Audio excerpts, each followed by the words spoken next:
UBMC, we rise. Learn the skills, yeah, we go online. Uncle Ben will show the way we shine. Create your dream, build your life. UBMC, it's our time. UBMC, it's our time.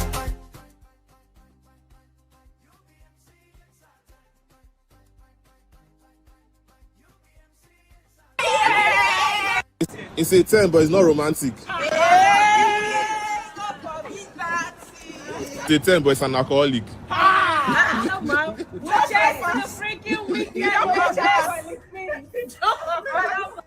It's a 10 and it's a very good cook.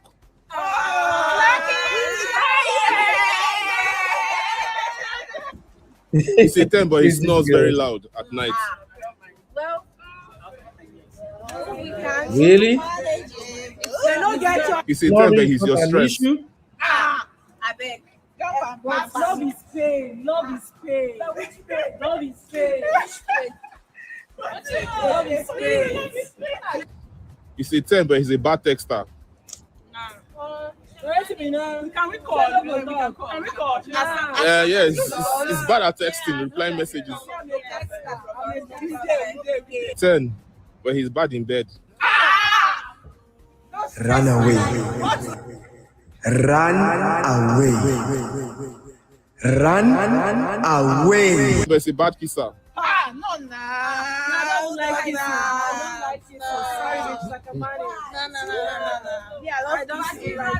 It's a 10, but he has a small D. No.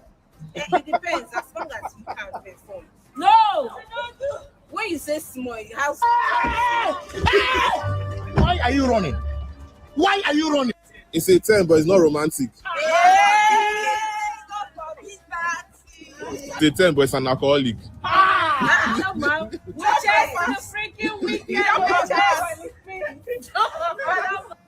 It's a 10 and it's a very good cook.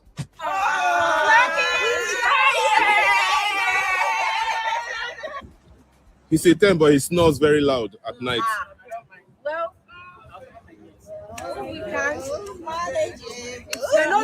It's a 10, but he's your stress. I beg. Love is pain. Love is pain. Love is pain. Love is pain. It's a 10, but he's a bad texter. Can we call? Can we call? Yes, it's bad at texting, replying messages. 10, but he's bad in bed. Run away. Run away. Run away. But it's a bad kisser. I don't like it.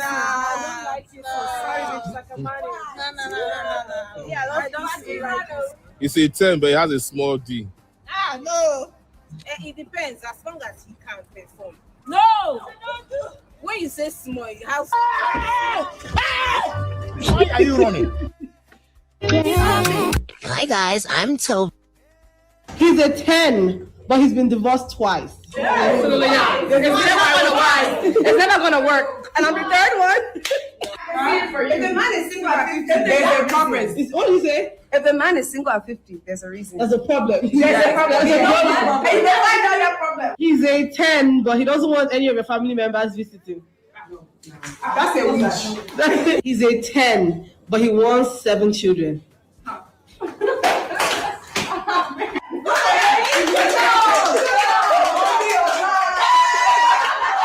He's a 10, but he has a baby mama. He's a 10, but he wants you to be a stay-at-home mom. I don't mind. Okay. He's a 10, but he's not a feminist. Oh, absolutely not. No, ma'am.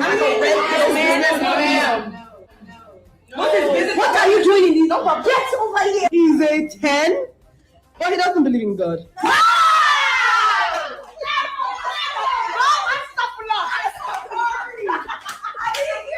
He doesn't believe in. He's a 10, but he's twice your age. Absolutely not.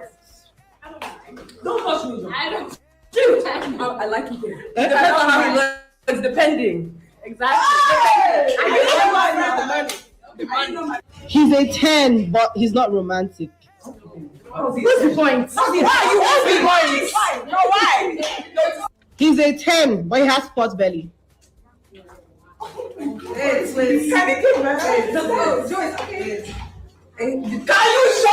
You will never stop for that one. Get out.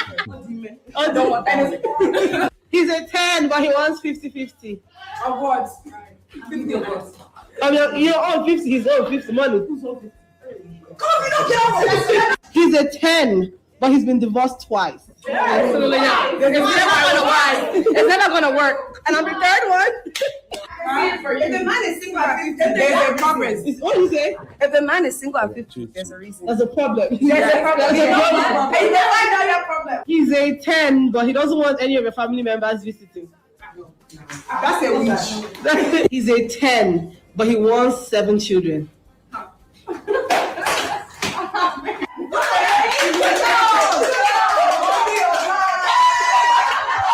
He's a 10, but he has a baby mama.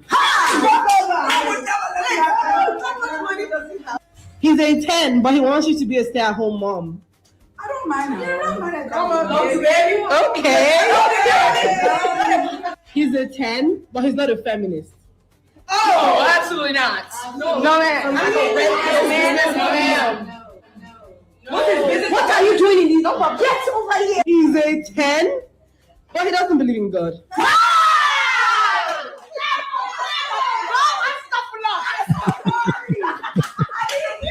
He doesn't believe in. He's a 10, but he's twice your age. Absolutely not.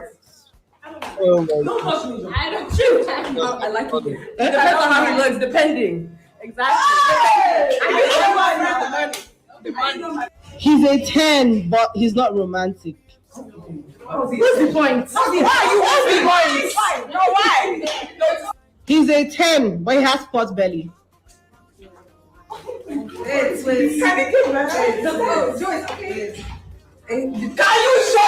You will never stop for that one. Get out. I don't want anything. He's a 10, but he wants 50-50. Of what? 50 of what? I mean, you're all 50, he's all 50. Money. He's a 10, but he's been divorced twice. Absolutely not. It's never gonna work. And I'm the third one. Oh my God. All right. Welcome everybody. How you doing? Shout out to everybody who's watching right now. My name is Benuru, and this is UB and the Roo fam. Yeah, we just want to do something light today. We want to examine the thinking of our young sisters who are session, young, single, and session. And we also want to examine the mindset of our, if you are still 40 and under, 45 and under, you're still young. So generally, we just want to examine the mindset of ladies who are single and their session. And of course, you know what time is it right now? Everybody have their spec, their expectations, what the brother should look like, how much money he should make, how attractive he should appear, and all of that. So, you know, we have our Match Me show about to start, and this is actually like pre-Match Me show. So you're single and you're looking for your own man, your own woman. I think this show is for you. So without much ado, let us dive in on what we got going on here. I see my people in the building. Abby, you better come here. I need you right in this studio right now, Abby. All the young sisters, make una call, make I begin asking her this question. More than can they supply me answer. And I want the can I say older sisters to also chime in. Maybe we can help these young ladies correct some impression. All right, Abby, I see you. How you doing? Sister Yinkus, wherever you're watching right now, please hit the like. I do not set up any vertical for this show. You know what that means. When there is no vertical, it means our likes will attract people to the show. So if you haven't hit the like yet, you're not doing me a favor. So please, let's hit the like. Real fam, please, let's do that briefly. Come on, everybody. I'm checking the likes right now. How many likes do we have so far? Let's see. 6 likes on my channel. Some people are not going to Bora Bora. Please take just 1 or 2 seconds, exit the chat, hit the like, and even if you have not joined the chat, please hit the like. Let's get the like up to 10 first, and then from 10, we can move on to 20. Do me that favor, okay? So, why am I doing this particular show? Okay, I ain't gonna lie. I agree I'm an old school. Abido already tell me that I say, Okube, you are old. So I'm not even gonna argue that, to be frank. I'm old. And this dating scene right now is mad. The dating scene is crazy. The expectation is too high. And if you ask me, I think the girls are ready. The girls already got their minds made up. They knew exactly what they're searching for. But when it comes to my brothers on these streets, I don't think they are ready. I ain't gonna lie. So hit the like and let's get this conversation going. If you are watching on Yikus Pepe, please hit the like. Let's get the likes up. If you're watching from American Reality, also hit the like. Welcome, Sister Natu, my beautiful Sister Natu. How you doing today? Uncle Patrick, you're welcome, sir. Uncle Patrick, you will help us be the judge today. Auntie Grace, welcome, Auntie Grace. Sister Yinkus, welcome, everybody. I see you, Susan. Susan, how you doing today? You're welcome. Yeah, Uncle Dio in the building. Yeah, I see everybody. So, the first question on my watch, this one go hard, but I have to ask this question if we are going to make any headway on today's show. Hold on, I'll be right back. You are watching UB Stories. Like, subscribe, and leave your thoughts in the comment.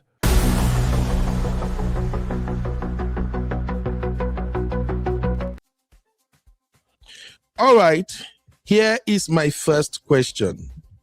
Please, ladies, I want you to think deeply before you answer these questions.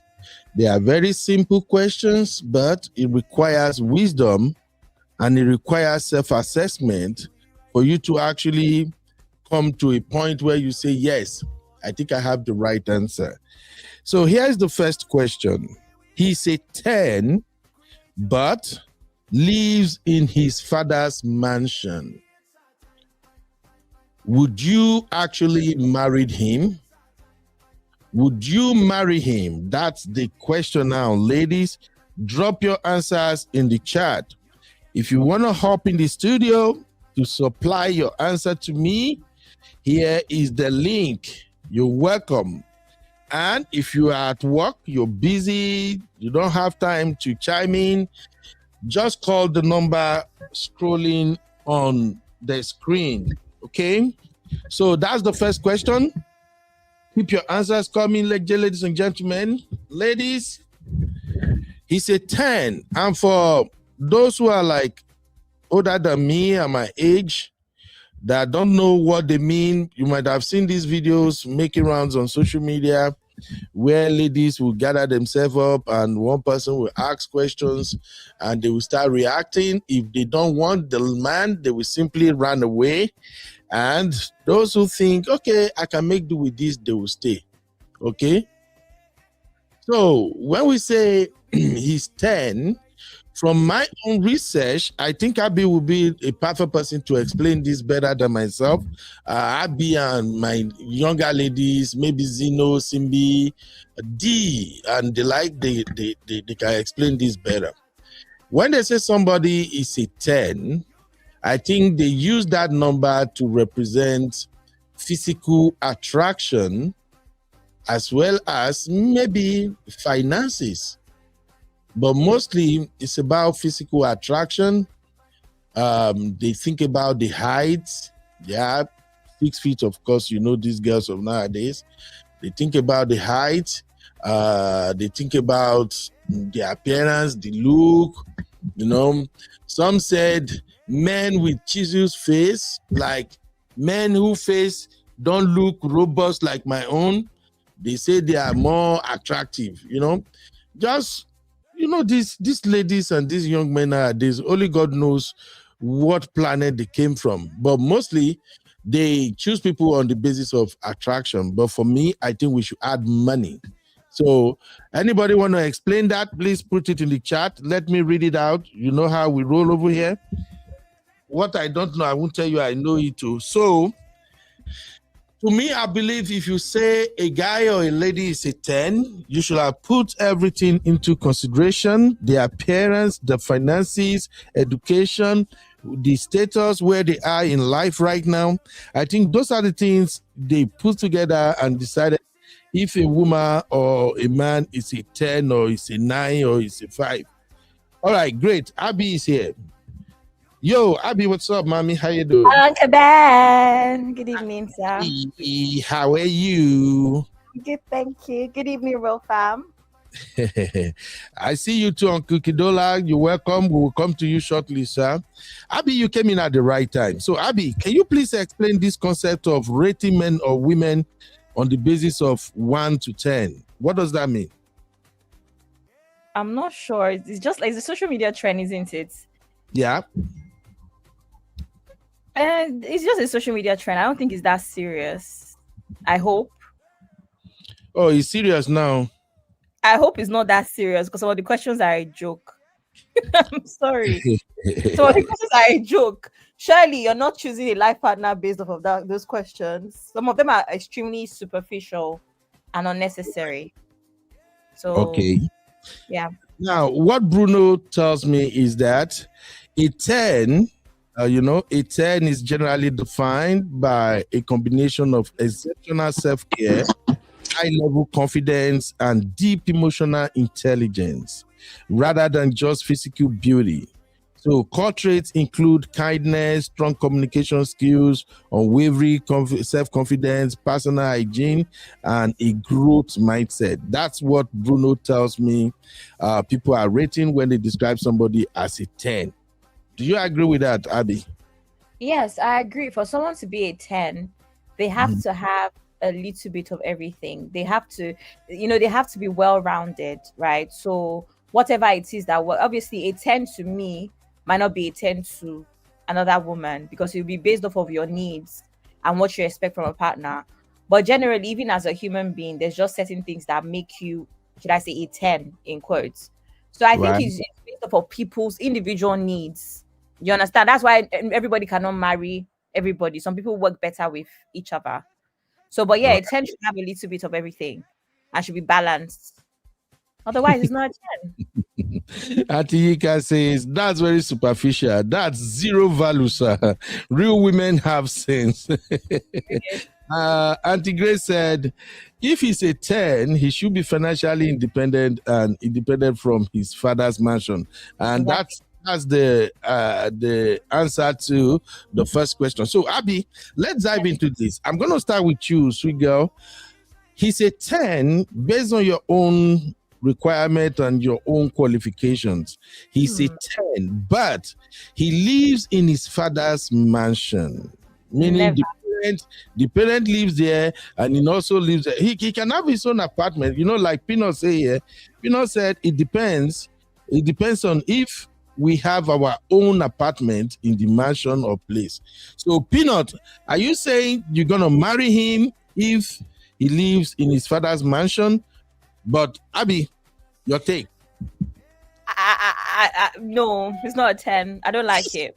Did I hear you stood at now, Abby? Yeah, because I'm trying to think. I've spoken about this on previous shows where I don't like men that are dependent on their parents' wealth and not building anything. Mm-hmm. And because of the situation in which I grew up, I know a lot of men like that. It's not ideal. So for you, it's not ideal. Okay. I want a man who has built something. And don't get me wrong, sometimes it's inevitable because if you have a family business and especially as men, as boys, male, I get it. It's not ideal if it's a family business, but it is a certain independence that a man has to have out of his, parents or his dad. I don't like it. It's not ideal for me at all. Okay. So it's a no. That communal living that sister Peanut Girl is talking about, I don't think I'm interested in it. Except it's like Christmas, family time, you get.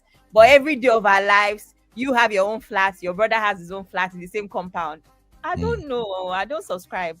But Peanut is saying, what if he's Prince William? That's what I'm saying. That let's even use these princes as for example, right? Look at how the other one that's married to, what's her name? The American lady. Look at how he kind of, that's me. That's my own preference. I don't know. It's preference, right? Okay. Yeah. And shout out to my brother, Kene. Kene says, please, a 10 without money is what? Abby answered that. Without money is -10. He's owing us Mac. Bad girl. He's owing us Max. All right. And Sister Ada said he's not a 10 if he's still living in his father's house, even if he has money. It's a mansion, Sister Ada. Clock it. Come on, Sister Ada, it's a mansion. Haba. Okay, let's bring Uncle Kidola and Uncle Patrick into this real quick. They don't have much, but I think they can advise. Uncle Kidola, a man lives in his father's mansion, very wealthy, just the way we have them in Nigeria, and he want to get married to your daughter, Uncle Kidola. Would you advise your daughter to marry him? He's a 10, he looks good, fit, educated, intelligent, and all of that. So he lives in his father's mansion with his parents, where he has own apartment. Will you allow your daughter to marry him? You freak this towards me, because you want to cripple my house in this kind of something. So you flip it towards me to jail me in a way, to control me. You see?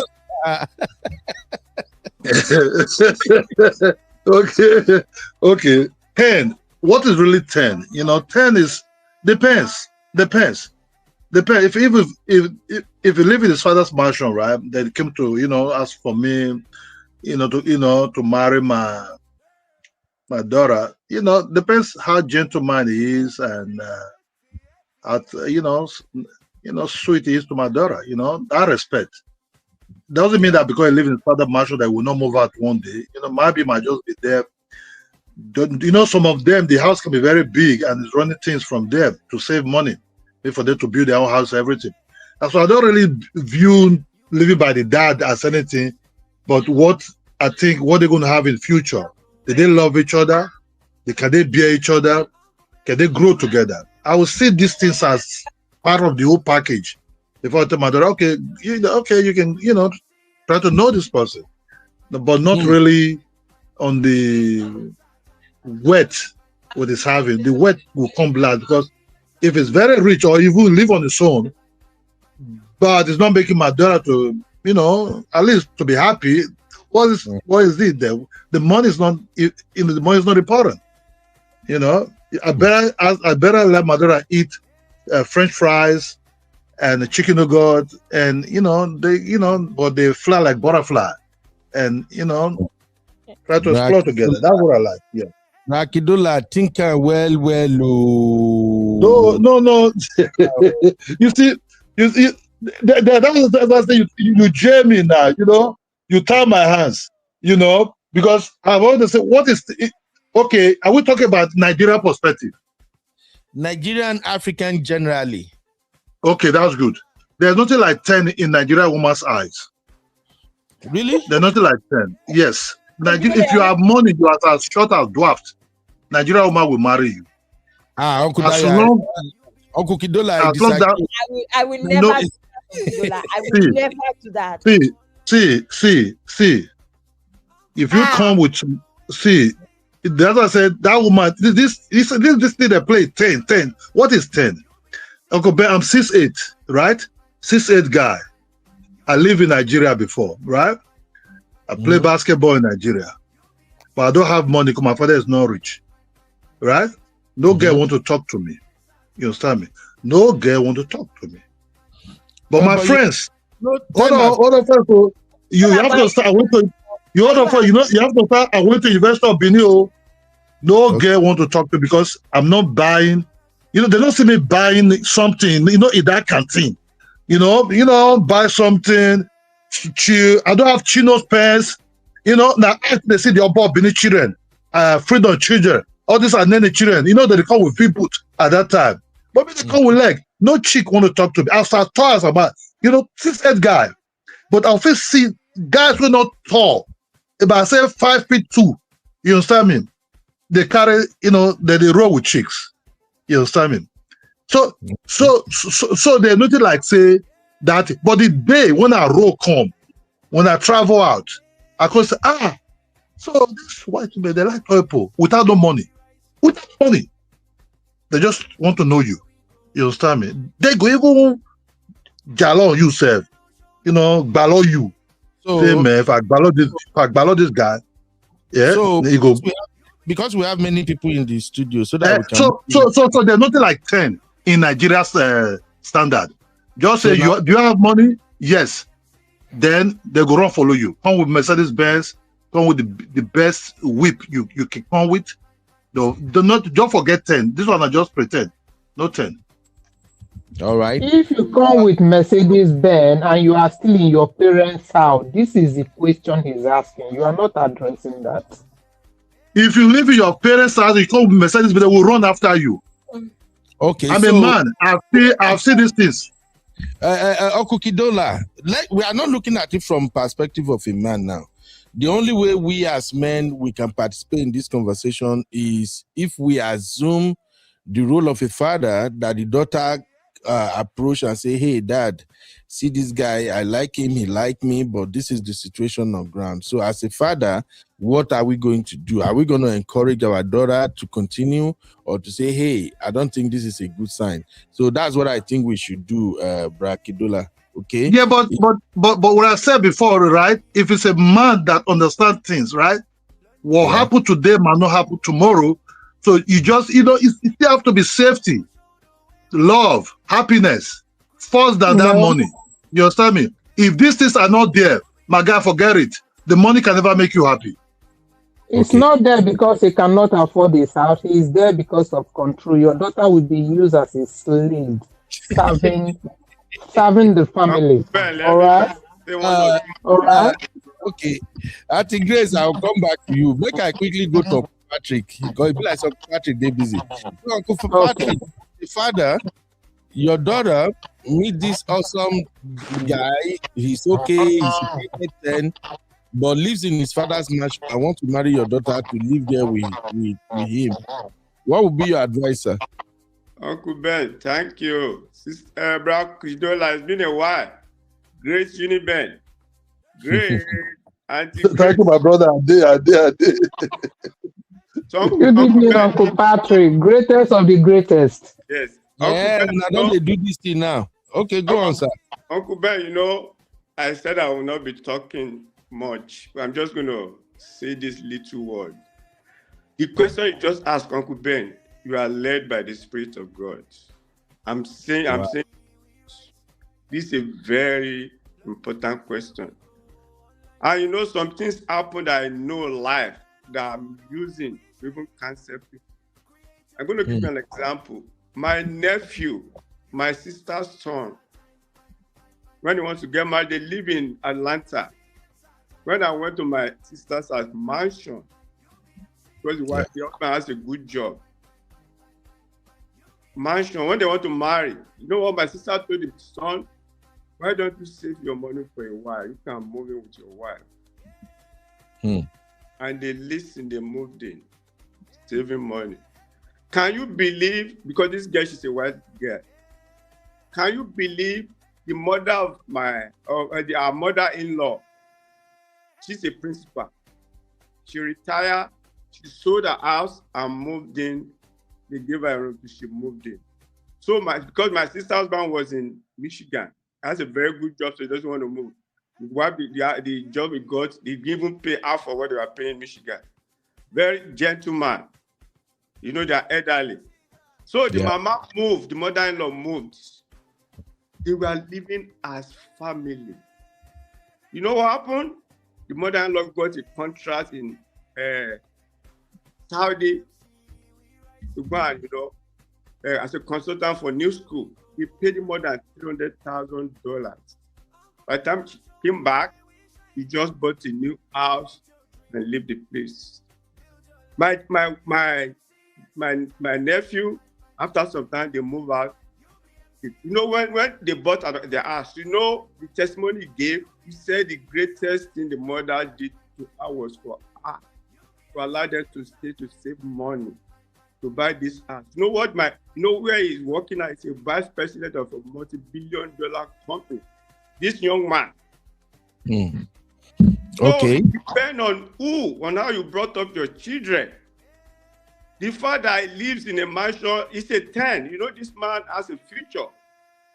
He lives with his father. He lives with the parents, sir. Listen, like Brown Kidola said, he's not going to be there forever. You guys are planning towards it. Even though he lives with him, he's a 10. He's a smart guy. He knows what he's doing. It doesn't mean the father will be controlling him. You are not married to the father, but him. Like my sister and the in-law, even the mother-in-law, two in-law there, they have their boundary. When I went there with my children, Ben, that's when I knew what principles are. My children were little then. I'm talking about 15 years. The way this woman, he said, Patrick, we've been expecting you. In fact, my children fall in love with that elderly lady then. So what are we talking? It doesn't matter. It depends on the person you want to marry. You are not going to stay there forever, just for a short while. Yes, my nephew was able to build himself up, buy a good house. My sister, they are retired now. They moved to Nigeria. They come back. They stay in their house. They sold the big house. They have a mansion in Nigeria. They come home, stay in the big house. The son even just remodeled his house. So it depending on the family unit. Yes. Okay, so for you, Uncle Patrick, it's a yes. You will tell your daughter. Yes, depending on the man. Yes, I just give you an example. Say yes. I have to know the man. I have to know the family background. It's very important. You have to be involved in your daughter's life. Yes. If he doesn't, you can move in with somebody that has the house already before you know everything will tabaru. You know what I mean? There'll be trouble. But like my sister said, I didn't even know until the day they were doing the housewarming ceremony or whatever. The boy stood up and said what the mom did for us, he would never forget. That they were able to save enough. They were, their children were about 2 years. They had 2 kids then before they move out. All right. But I think some people may have different opinions, yeah. Because yes, you are right. It's relative. Yeah. It's relative. That has to do with who and the person you are dating. If you trust in this man, it's not hooking to his mother's apron. That some parents that you live boy. No, this guy is a strict person. He knows what he's matured. Yeah. But Uncle Patrick, as a parent, you won't know all of those. Yeah, you won't know all of those backgrounds because your daughter will only come to you and say, "Daddy, see who I want to marry you," and you will do your background search. But your daughter, I don't think you will have more information to assess the parent. All these rich people, they do things privately. Mostly people who live in the mansion. Some of them, they will pretend to be nice outside, but they are actually monsters inside. So maybe the daughter might not see what's really going on, what she's walking into. But I get what Uncle Patrick is saying. If it's a great family, it's a good one. Right? Yeah, you can ask questions as well. The living condition and everything. Yes, now. I've been on Nigeria on the day of the wedding itself. Like my sister's son, they did traditional wedding and everything. You ask questions, you will tell them. I will stand up on the day of my daughter's wedding and tell this thing. I'm giving this daughter to you. You know what I mean? Yeah. I don't want. Yes, you go talk, Ben. That's the time for you to talk now. You All are right. not Thank you, sir. giving your daughter to them as a slave. You have to talk. Okay. We still have more questions. Let's keep it going. Auntie Grace, thank you, Uncle Patrick. Thank you very much. I love how our senior uncle and aunties are actually helping us analyze this thing too. Auntie Grace, your daughter, Yes. he's a 10, he's educated, fantastic guy, good looking, everything seems nice, but the problem is he lives in his father's mansion. And Yeah. marriage, your daughter will be living in the mansion with them. What are your thoughts? My thought is this. Thank you, Uncle Patrick. When Uncle Patrick said it depends, that's the sister of fear that we are talking about. This is somebody who knows that as at now, my son is ready for marriage, but himself and the wife are unable to afford their house. If they stay here for a little while, they will be able to save up. It's different from somebody who living in a mansion. Maybe they're having their own apartment there, the whole family is there. That is the angle I'm coming from. If he's running the father's business, and he should be able to afford his own apartment with his wife. There must be a reason why all of them are in that compound. If care is not taken, those big mamas will use that girl as a slave. You have to come, you have to serve, you have to do this. They are not there to build up their income. They are there because that is what the family demands of them. The situation where you just analyze is they are good. We want them to save up. They will go their way. You are helping them. It's acceptable. I will allow that. But where this man, because he's depending on the mansion, the money for his parent, is not standing on his own. It's no longer a 10. That is my own opinion. My daughter will not go there. Because they're going to use her. Let me put this in. Auntie Grace, you're 100% correct. In that case, I would advise my daughter to talk to the guy, even though if it is two-bedroom flats, if they love each other. But you know what I mean? Because if they get married and they move out, they will say it's the lady that let the guy leave the family compound. That needs to be done if they want to be married. They have to discuss it. The guy has to stand up on his own and say, well, I want to be independent now. Exactly. Yes, I want a new beginning. I'm going to move more. Dad, don't worry, we will be okay. Yes. Yeah. And that love the guy, they could be gifted and say, we are giving you this to start your own life. Exactly. Yes. That's the angle I'm coming from, Uncle Patrick. Right. All right. Thank you, sir. Thank you. We have more questions. Let's keep it going. I know the sisters, they will tend towards Auntie Grace's side. I've seen Sissy. Sissy say he's a mommy's boy.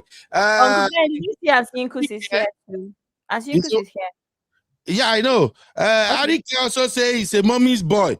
I could not take him easy with this conclusion. Say he's mommy boy. But anyway, Sister Yinkus, since you are a blend between the millennia and the Gen X, Sister Yinkus, tell me, Sister Yinkus, a 10 lives with his parents in their mansion, about to marry your daughter, and your daughter gonna live with him in the mansion.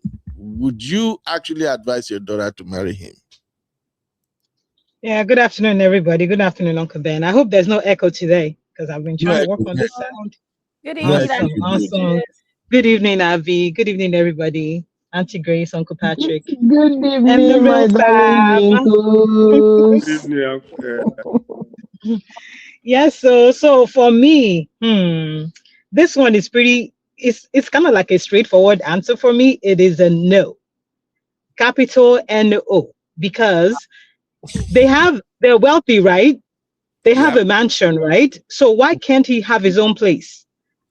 See, I'm big on being there for your parents when you have to be there, as far as, maybe them staying with you for a certain, for a period of time because of something. Could be health, could be, it's a case by case basis. But on this one right here, where the family can actually afford They already live in a mansion. It looks like they don't have money. Is not the problem. The problem here is the parents want the guy to continue to live with them. Absolutely not. The only way it's going to work is he will need to move out of that house before he even marries my daughter. Because at the end of the day, if they end up moving out after she, gets married to him, she's going to be the one that's going to be the devil of the family now, because to them, she dragged him out of the home. Yep. So if they're wealthy, it means they have the means. And he's working for the family, he should be able to afford an apartment, at least an apartment if you can buy a house, and then work it up from there. But why should you, if your family is well off, then why are you living with them? It doesn't make any sense to me. But we have rich families that they are doing this thing now, even here. Yes, yes, Uncle Ben, we have rich families. I've actually watched a lot of even shows on TV where they have like a huge family compound and everybody has their own. But have you seen the dynamics of what happens in those little apartments, in those homes that they have, how they're all in each other's business? No, Uncle Ben, it's not happening. Because they're calling your husband in the middle of the night because they want to have a talk with him. They're knocking on your door random hours because they have access. Sometimes you just need to say, it's not sometimes. As a married person, you actually have to separate yourself from your family on both sides. The only reason why your family should be with you is a case-by-case basis because they have to. If you have your way, everybody should be by themselves in their own house. Let your mother stay with her own husband and your wife stay with you in your own place. Because at the end of the day, there's still going to be a little bit of control here and there. And a woman would never have the freedom that she needs in her own home when she knows that there's another woman that is pretty much the queen bee of the whole place, which will now be his mother. If you want peace in your home, please, and for ladies, don't let that money get into your eyes. You need to have your own space with your own spouse. Period. All right. All right. Well, Clock it. I be stopped right there. We ain't clocking nothing. All right. I'm clocking it with you, Abby. Don't mind Uncle Ben, Jerry. All right. I have a lot of questions, and all these questions are categorized, so we're gonna run through them, but it's a lot. I may have to do other shows. Some of these questions borders on marriage and commitment, some borders on family, culture, and tradition, and some is about money, work, and responsibility. We have the ones on social media and lifestyle. Then we have questions on love, respect, and emotional intelligence, and then we have the spicy/debate starters question. So I want to move on with one other question, and this question borders on marriage and commitment. You are watching UB Stories. Like, subscribe, and leave your thoughts in the comment.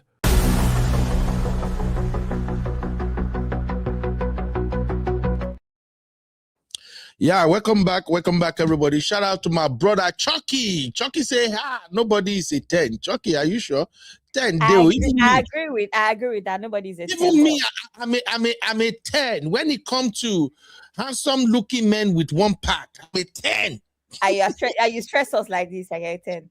10 can never stress us. Abby, you wrong go. Anyway, question number 2, he's a 10, but he says marriage is just a paper. Would you marry him? 1 for yes, 2 for no. Let's vote now as my panelists help me dissect this. Uncle Kidola, your daughter comes with this guy, but the guy said, but marriage is just a paper, let's just do it. Will you allow your daughter to do it? Boy,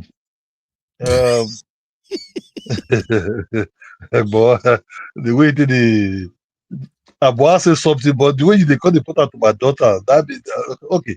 You see, this is not. Whatever made them happy. If marriage would be the problem there that would stress them, right? There are some marriages you go into, you will maybe that's okay. Marriage, husband and wife become like sometime, if they can date, but they can be like a boyfriend and girlfriend, right? If that word would prolong the relationship and make the relationship happy, why not? As long as they are committed to each other. You understand me? Marriage should not just be the end point. Wait, Uncle Kidola, you need to understand the question. Your son-in-law to be come to your house, you get to see him everything, but your daughter is about to be committed to this guy, and your daughter come to you and say, Daddy, I love Mike. Mike, he's good, he's awesome, he's a 10, but Mike feels that marriage is just a paper. Like, he really don't think that legal marital status is a thing. What would you tell your daughter about a young man in this time and age that thinks like that? I will ask him some. I will ask Pastor to ask him some serious question. If it's open marriage, no. But if it's a committed, if it's open relationship, no. But if it's a committed relationship between she and this guy, right? But they don't want to involve this marriage of a teen on it, no problem. You understand? Before me, but questions have to be, they have to be question and answer. That just the real truth. Because if you see marriages now in Nigeria, in what we're seeing now, it's now become like it's a business. I said it yesterday, that day. I always say this thing. Okay. Nigerian marriages is money. There's nothing there. It's a bit, but not all. Sorry, not all. But the worst one now, you see, the worst one now, those days, about 30 years ago, no, maybe 20 years ago or 25 years ago, marriages you see now in Nigeria is not really marriage.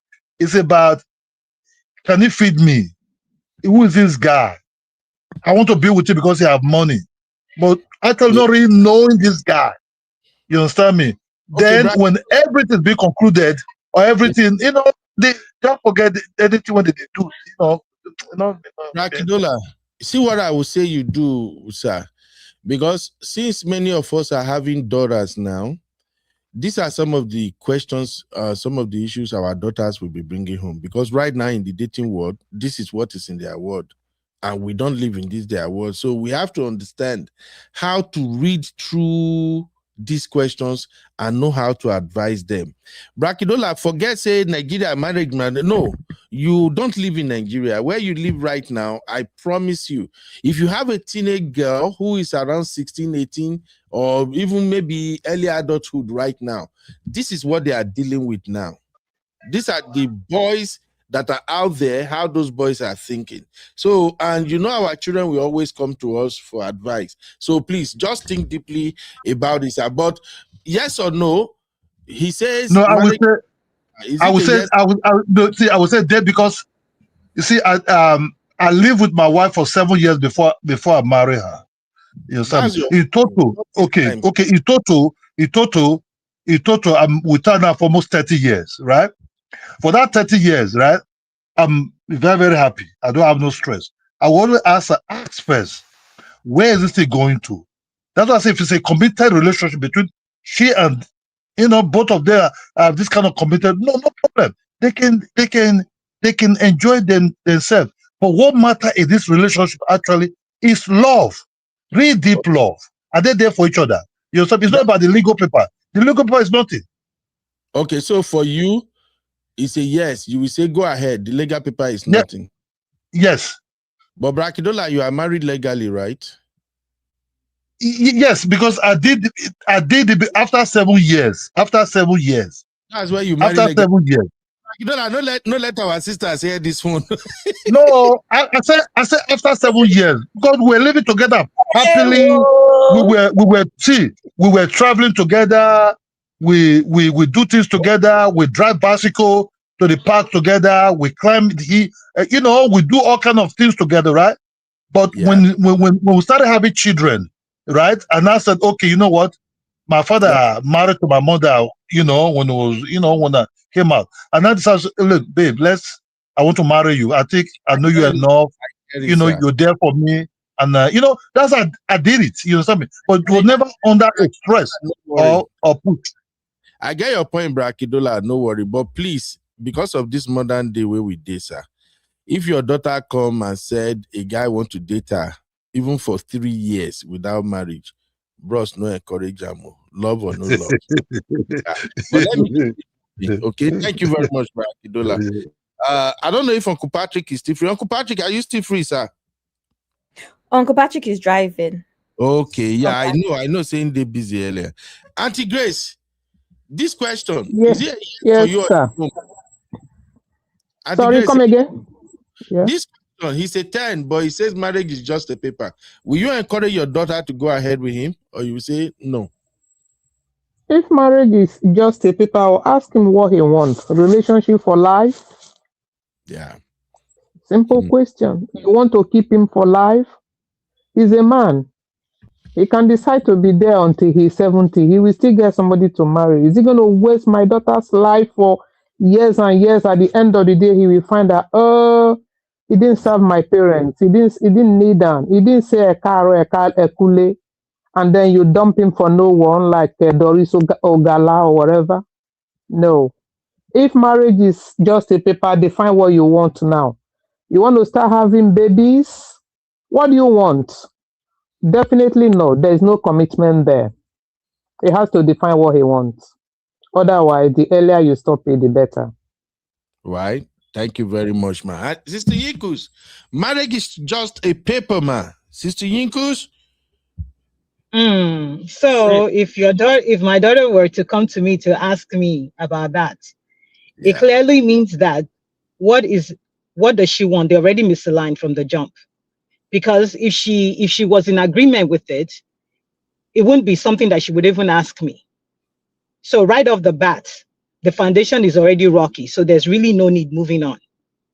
So let me just respond clearly to this. If a man is saying that he wants, he doesn't want marriage because marriage is just paper and he still desires, he wants to be with you, that relationship is already misaligned. If you as a woman actually desire marriage, it's not a debate and it's not a direction issue. If one person is already saying, if the lady is in her heart, she wants to get married, she's had the dreams and the hopes all her life to want to be married, to have the wedding and how to do it properly, and she's dating a guy that I don't know how they went past talking stage, because that's part of the part that those are one of the things that you even ask when you're still talking, like what is your end goal? Are you looking for a wife? What are you looking for? So I don't know how they would have gotten so deep in the relationship only to now figure out that marriage is, that the guy is saying marriage is paper. Marriage is not paper. Marriage is protection. Marriage is accountability. Marriage is public responsibility. That is what marriage is. This man is pretty much asking for you, for all of you. He wants to get the milk and the cow all together for free. I'm not saying that marriage means that you're selling yourself. That's not it. But there's a security that comes with knowing that you're fully married to someone. In this day and age, we're not living in the life anymore where the man is the only one carrying the responsibility of the household. Wife and husband are coming together to actually run businesses, to actually build a home, to take care of the family. So at the end of the day, when you don't have that protection over you, the man is going to move anyhow he wants to move. But before a man will even pick up a move, he's already thinking about the losses that he will encounter if he moves mad. So that's why I'm saying that marriage, that paper that you're looking at, that you're discounting as is nothing, is actually protection for the both of you, not even for one person. Because remember that it could even be the woman that's carrying most of the financial part of it, or it could be the man. So whoever it is, it's pretty much protection for the both of you. So marriage is not paper. And if you've gotten to the point that, the part of the talk that you should have, like I always say that for your first date, you're going out on a date with a guy. As a woman, have your list. As a guy, have your list. Ask questions. This is the time to start weeding out your answers from what he's telling you or from what she's telling you. And if the man is telling you that marriage is, with everything I've seen, I think that, marriage is, I just want to be happy. I just want to be with you because I like you or more. And you desire marriage. That you're already misaligned. Don't try to change his mind. Don't try to wait it around and wait 1 year, 2 years and show your best. Maybe he will change his mind. No, because your own is out there. Do not settle. So no, marriage is not paper. Marriage is protection and it's security for you. Absolutely. Thank you very much. Can you give me 2 seconds, Uncle Ben? See, Uncle Ben, if marriage is not something you force, you don't force it, because if you force it, You might be married, but you be divorced tomorrow. As long, right? They understand. Legal things can cover all that things. You can be registered, living together. You understand me? But other things will be covered up with legal things. If you put a business together, cover it with, legal, legal papers. You know what I mean? But as long that they know each other, they live in one roof together. There's what called commitment on it. Marriage is not commitment. Okay, I marry you because just I marry you. You understand me? But if that commitment is not in that relationship, just forget it. As long as they're happy together, they can travel together, they do things together. Anything they have to do with businesses, because you cannot be.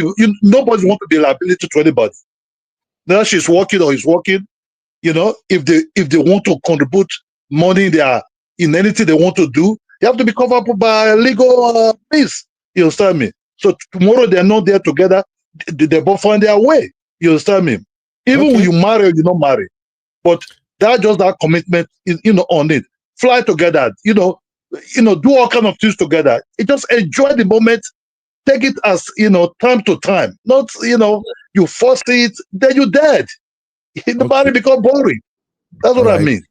Thank you. May I counter that, please, sir? May I counter, please? I'm sorry. Because this conversation is very important, because I know that there's going to be a lot. I've been getting talks with young people. My daughter's age, they're asking questions. Even my sons, they're in their 20s now. They're asking questions. So I just want to be clear on where we stand on this. Look, marriage is not without commitments. Marriage is commitment. If you're saying you'll marry someone, you're saying that I want to be fully committed to you.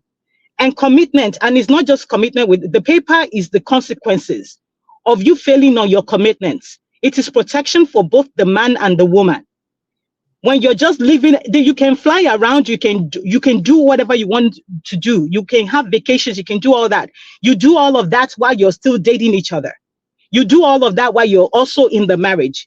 But the marriage itself is a protection on the both of you. Why do you think that, the way that we're talking right now, I don't want us to downplay what the value of marriage is. Even as toxic as, let's just say, America is right now, and as how the world is already trying to diminish the value of marriage, why is it that even the IRS is handling marriage? When you're looking at even your taxes, the way they pull out money, they are considering the fact that you are actually married to someone.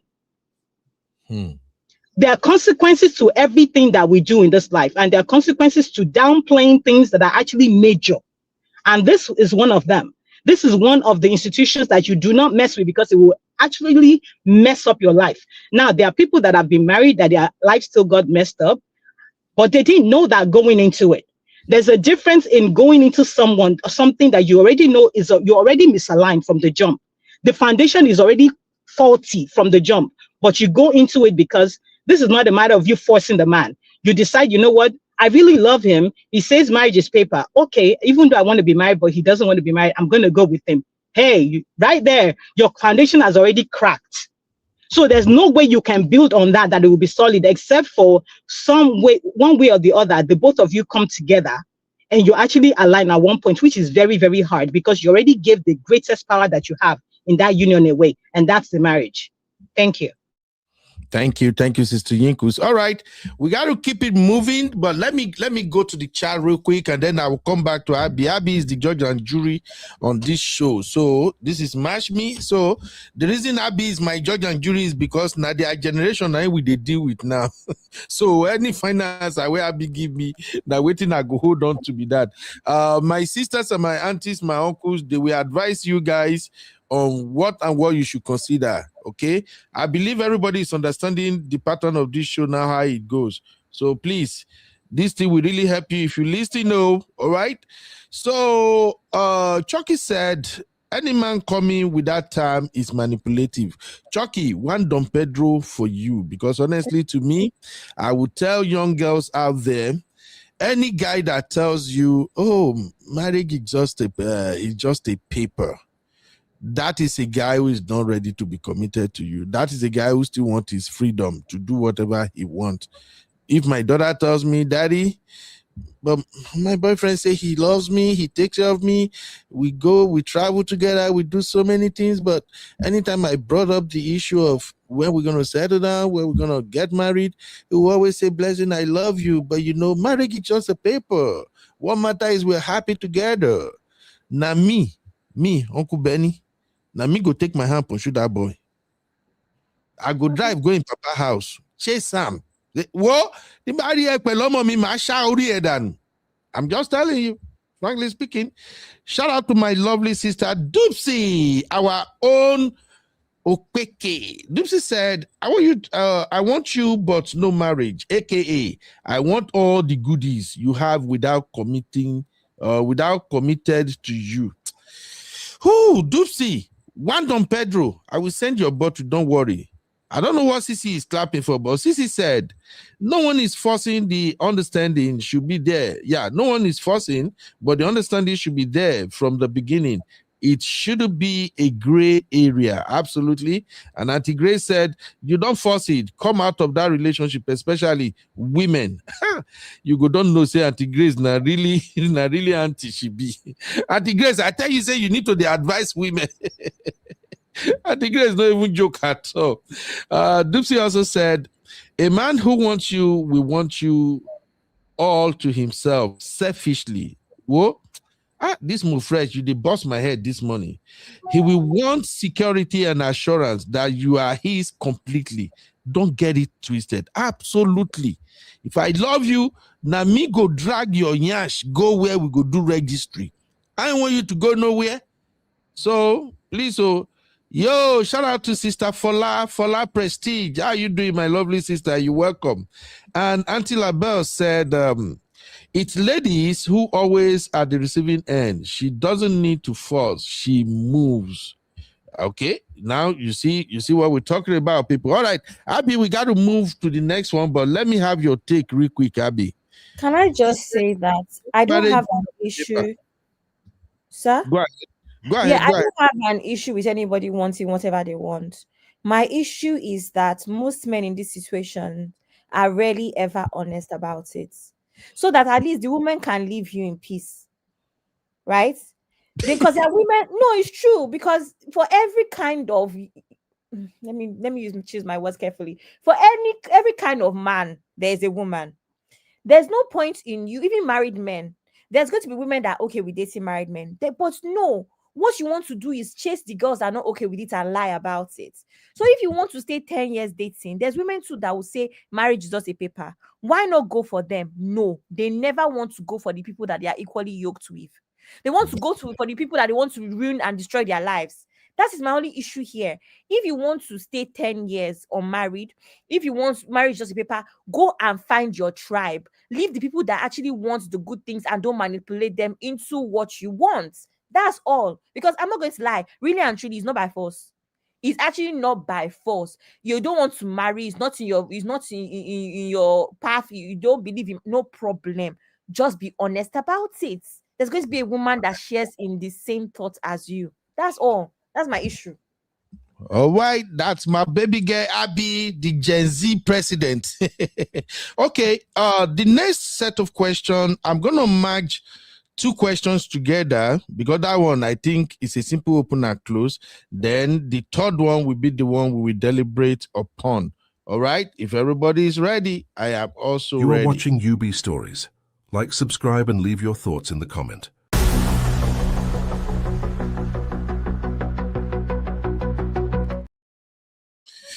Okay, welcome back, everybody. This one is a fast one. So, Abby, you and the sisters in the chat will be the one to answer this one real quick. This question and the next one, then the third one, that is where our uncles and aunties will help us chime in.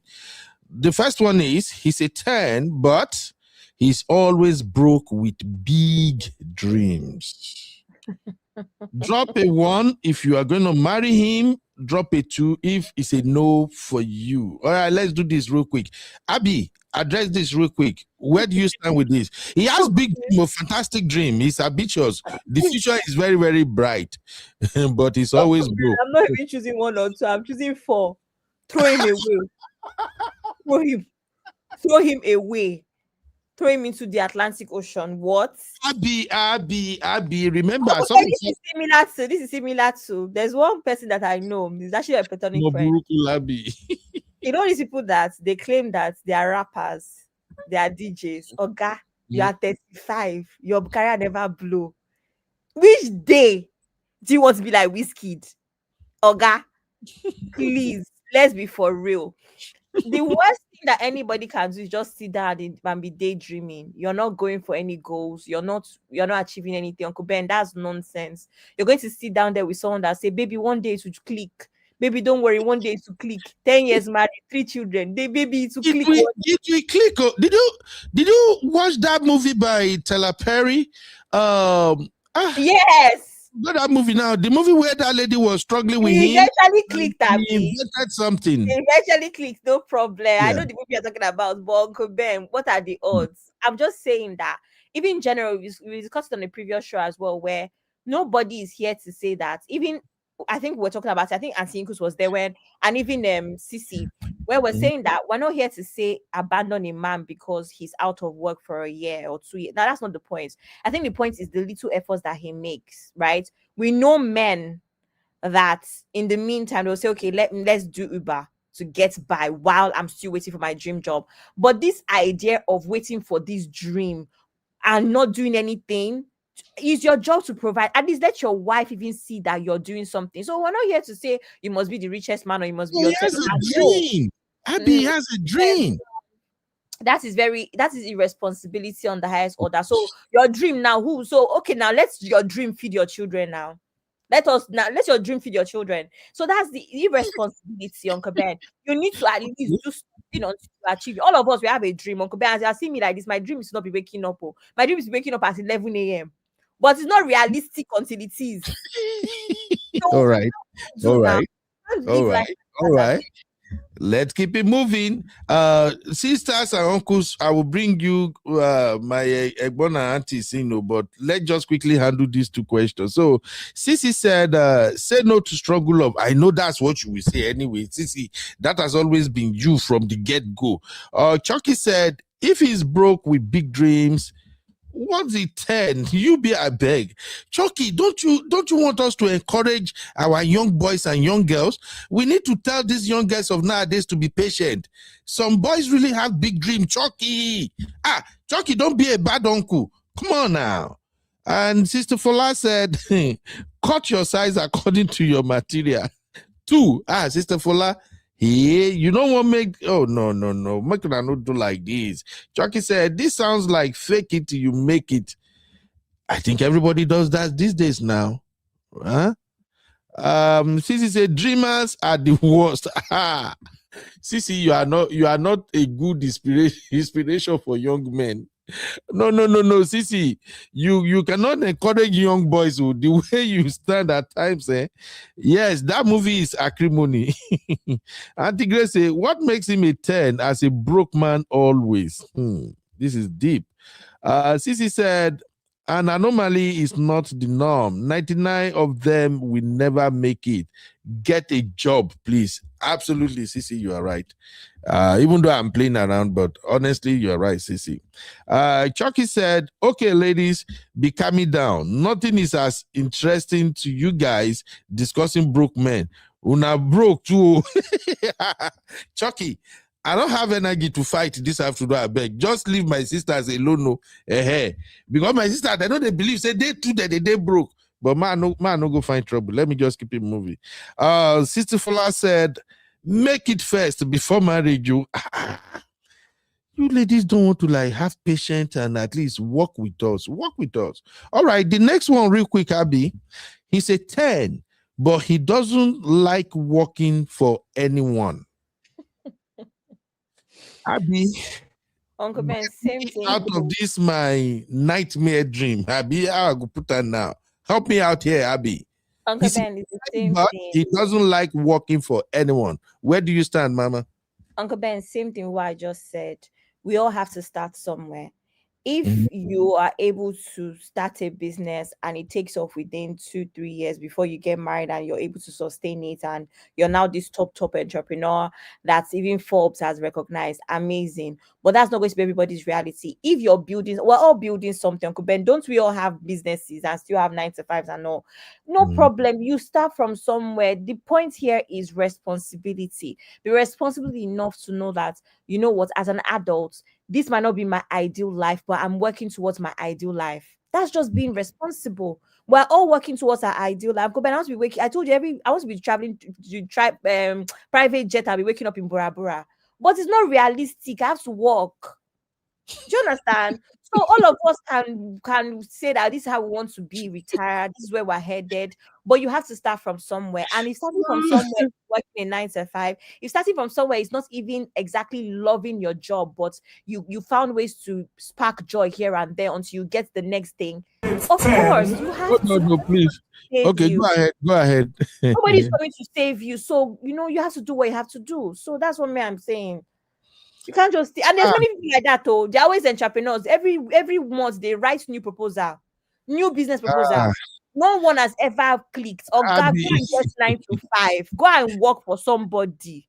Abby, you made me laugh. I think Auntie Yinka and Sisi, they have to do special prayer for you, Abby. Abby says it's my dream to sleep and wake up in a private jet in Bora Bora. Who does not have dreams that are not even attainable, but just dreams? Shall be working first. But Abby, if you are twerking, if you are doing twerk, you can wake up in private jet in Bora Bora. I don't want to. I want to get it the right way. Funny lady. All right. Let's quickly move on to where we bring all our sisters in now. All right.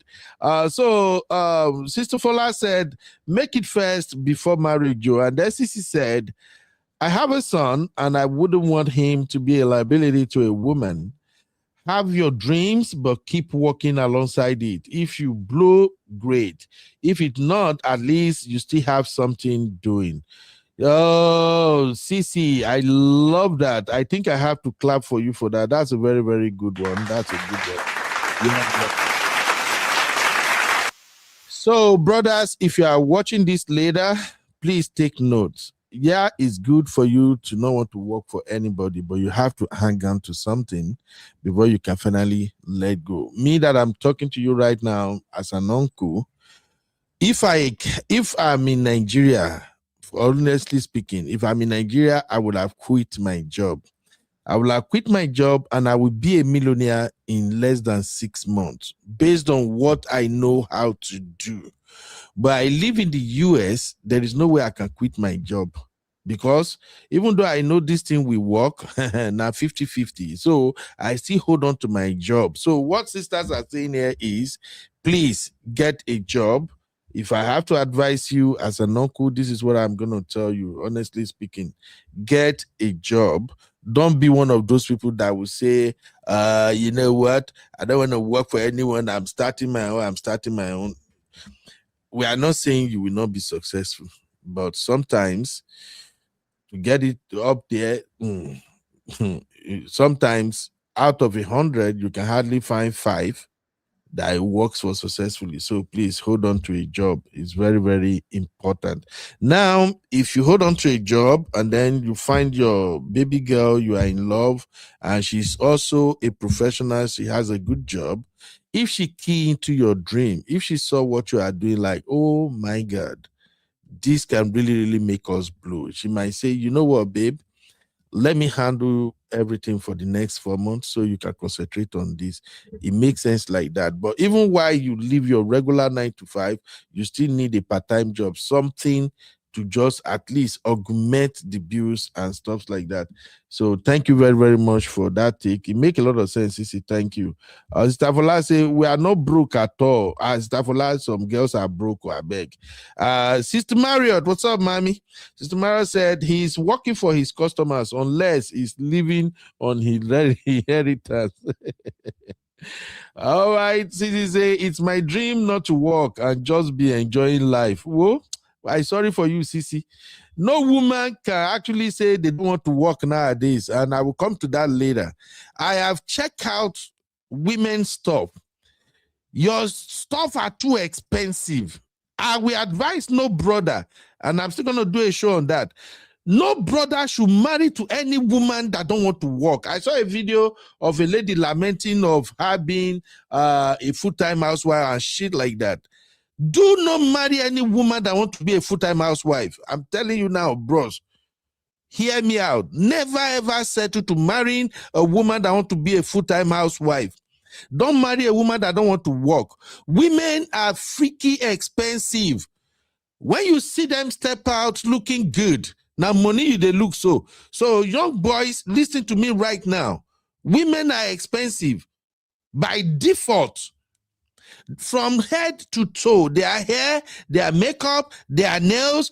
Look, I have a daughter now, and many of these things years back, I won't say it. But now that I have a teenage daughter and I have to cover her for the things that she needed, I know better.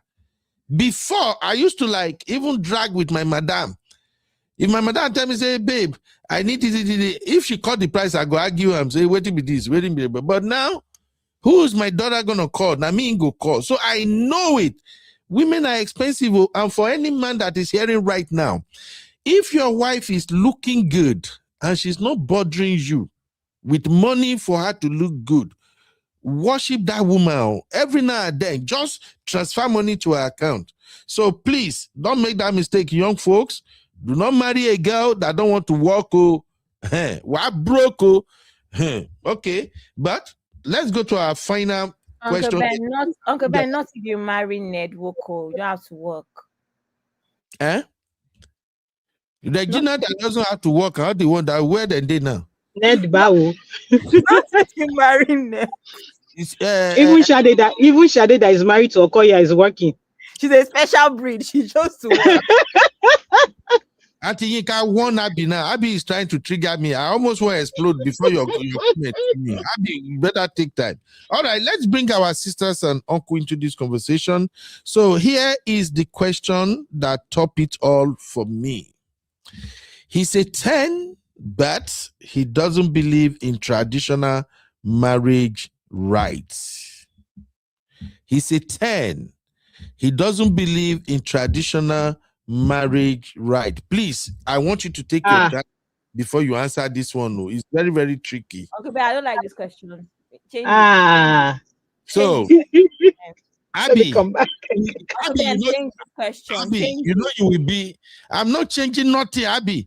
You will be the judge and jury on this one. So let me go with our uncles and our auntie first. Brakidola, I don't come again, sir. Your daughter comes and say, Daddy, Mike, you know, Mike is awesome. He's okay. He's a space engineer. Mike after 6 figure, waiting then 7 figure. Daddy, Mike makes 7 figures. He's so good. And we want to get married, but Mike said he doesn't want to do all those traditional right. He doesn't believe in it, Daddy. What should I do? Brakidola, over to you, sir. Once Brakidola laugh before he start, just no say wahala they come. I get confused. Yeah, due to be an African man, Yeah, Dana, I see you. Be an African man. At least introduction is part of the whole. If they introduce themselves to me, right? They introduce themselves to me, and they don't want to do maybe the diary and other things.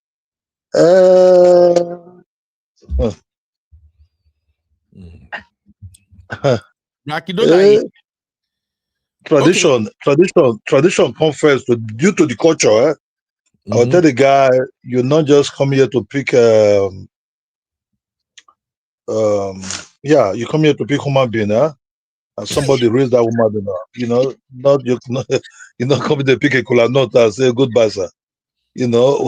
So what I will say is this, if that, I'll ask my daughter, how do you want to live your life?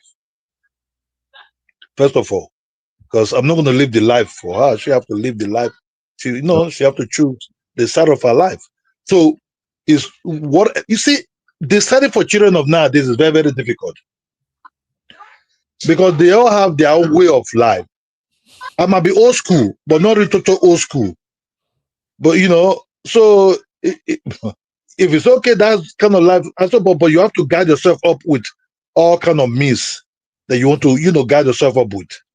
But I'll get panic, but I will accept this is the new thing now. You understand? This is just the new thing now. In Nigeria perspective, it's very, very difficult. If it's Nigeria, say in Nigeria, you can't. No. That one is like a taboo. You understand? But if it's somewhere else, they can. That's why I said they can register themselves as living together. I don't know. People have it in the States? No, right? You people don't have it in the States, right? Like living together. You don't need to get married. Just live together. It's being registered like that. Living partnership, but no marriage.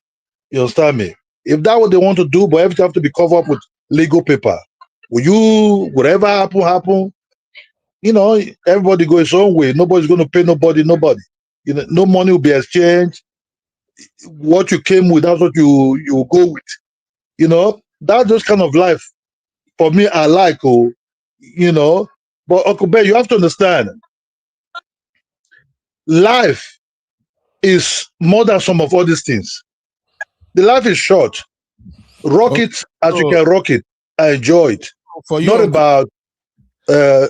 So for you, Uncle Kidola, if the daughter said the husband doesn't believe in traditional marriage rights, you will just say, okay, baby, suit yourself. If you love him, go ahead. Is that for you, sir? Yes, because I'll just take it. This is a new thing now. You understand me? That's a new thing. You can't change nothing for this modern girls anymore. That thing they have in their pocket that look like that mobile phone is their TV. They're not like the other ones that you have to go down and start want to know the parents. Let's pay this. These children they are fast nowadays. They're as fast as this Instagram they're checking. So things change. Depends what comes out of their mouth. I'm not going to rule them because if you rule them, you will not see them again. Let them just live their life. If they want to do anything, let them just, if that will make them happy. Occupancy during my time, man, marriage was not. I'm not talking about Nigerian perspective. Marriage was just like, okay, is that what you want to go? My woman never really forced me to let's do marriage. I think, okay, due to my papa, my mama, okay, they did together. That's why I decided to say, babe, I think I dig you. I won't be with you. You'll be a nice person to be with. And me already, they committed already. Inside my mind, say the woman and my wife. Not by paper, but that's the marriage. Let me bring the marriage. Not be the woman bring the marriage. Bra Kidola, we get all of that. But when you marry your wife, did you observe the traditional rites or not, sir? Did you marry her traditionally? You just do the English wedding and that was it? Oh, yes. Now just to, we go to court.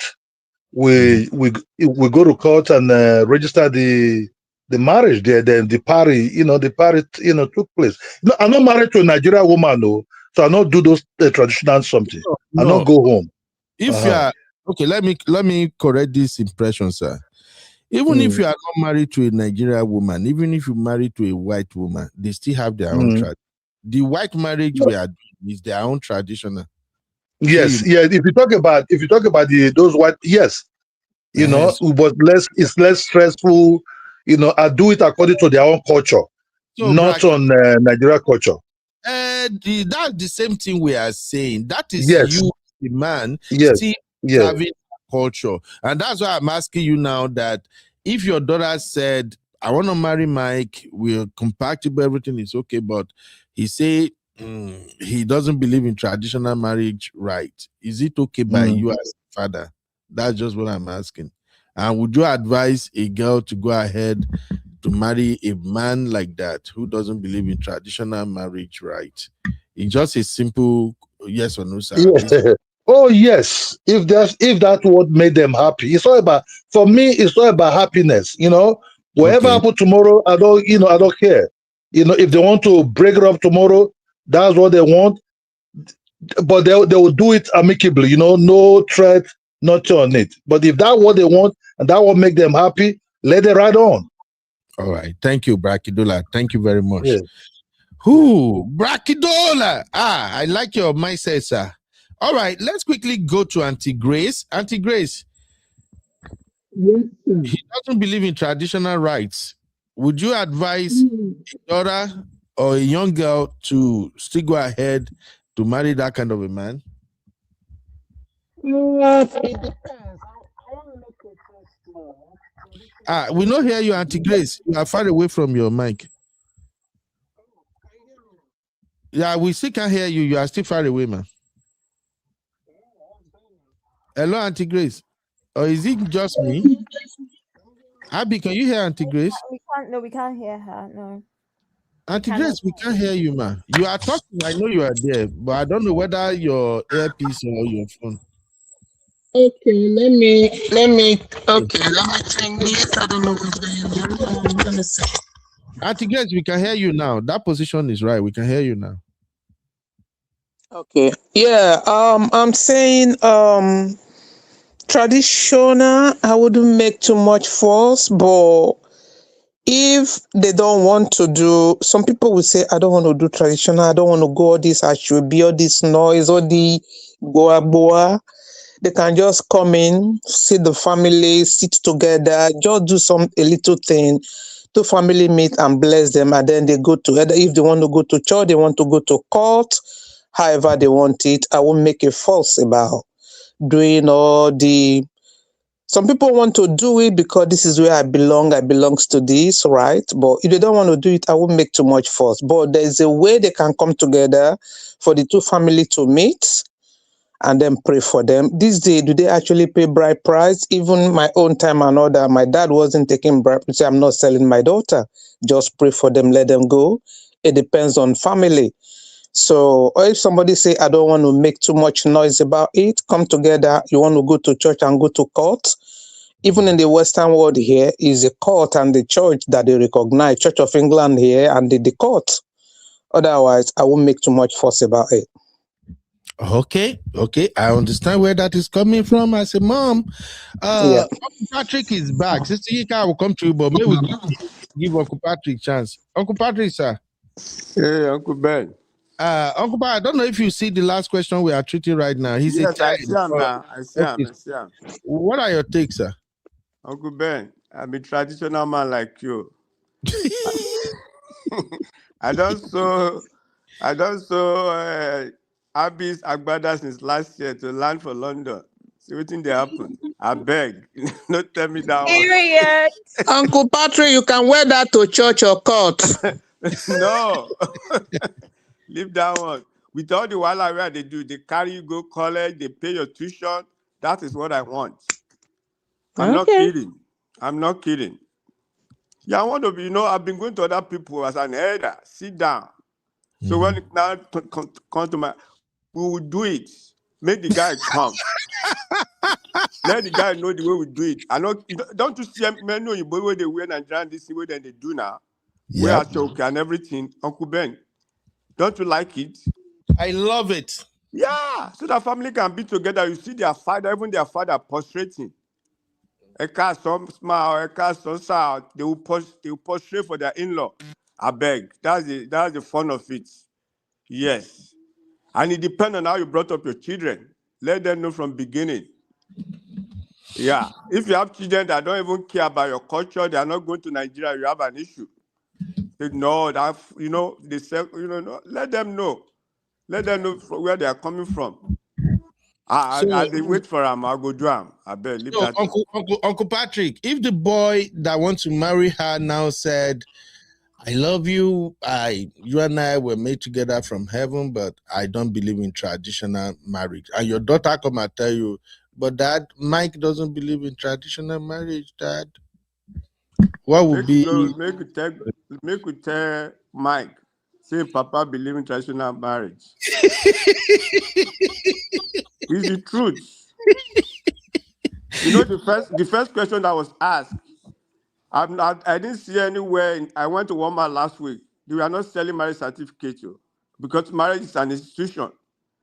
It's like you say you are not going to school. School is a scam. Are you kidding me?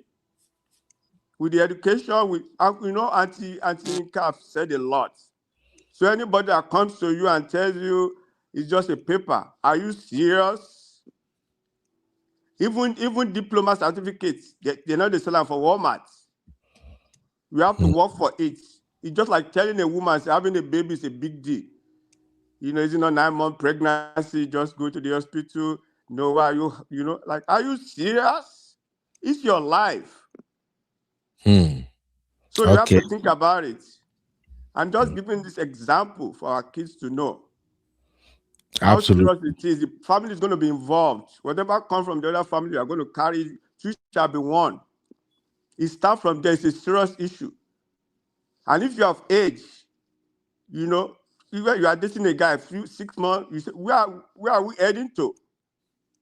Yeah. Where are we heading to? I'm not growing any younger. I'm not scaring you. Yeah.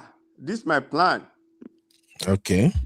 Excellent. I love the fact that Uncle Patrick actually support the traditional marriage thing. That is excellent. Thank you, Uncle Patrick. I told you before, I have a friend that the daughter is a doctor. She's a doctor. The guy is a Ghanaian. This guy is a Nigerian. This guy is from a royal family, was playing. The guy drove him away, said, no. Kick him out of the house. Said, no, you can't be playing with my wife, my daughter like that. Men have to stand up for their daughter. It's the truth. Thank you, Uncle Ben. Thank you, sir. Thank you, sir. All right, let's begin to bring it home with Sister Uncle. Okay. Oh, okay. I was about to call myself in. I'm like, Uncle Ben, I'm here. So, thank God you have a beautiful daughter. Your daughter come and tell you, Mommy, we're about to do this thing, but my mind doesn't believe in traditional marriage, right? Mom, what should I do? Stayinka, over to you, ma'am. Okay, so I'm going to bring a little bit of a personal experience into this. What I wanted to say was that, okay, so in 2004, my husband and I, we decided we had like a little introduction where my aunt, my parents were not here at the time. So it was just my aunt and a few of his family members. They got together in the living room in my aunt's house, and they prayed for us. They said some stuff, and they prayed for us and let us go. We left there that day and went into our own house. A week after that, we went to the registry, myself and my husband, no relative. There was nobody with us. We didn't even tell anyone, but our parents already knew that we were going to the registry. We just didn't invite anybody. We went to the registry and we got married. After we did that, we called our parents. We let them know that, we've done it and all of that. They prayed for us. But guess what? My dad called us, which he was already talking about it before, but he knew our circumstance at the time. At the time, wedding and all that lavish spending was not our priority. Our priority was buying a home, which is exactly what we did. So when we actually got married, we moved into our very first house that we built from scratch. That was the priority for us at the time, not spending money on throwing a wedding. That's why we went to the registry.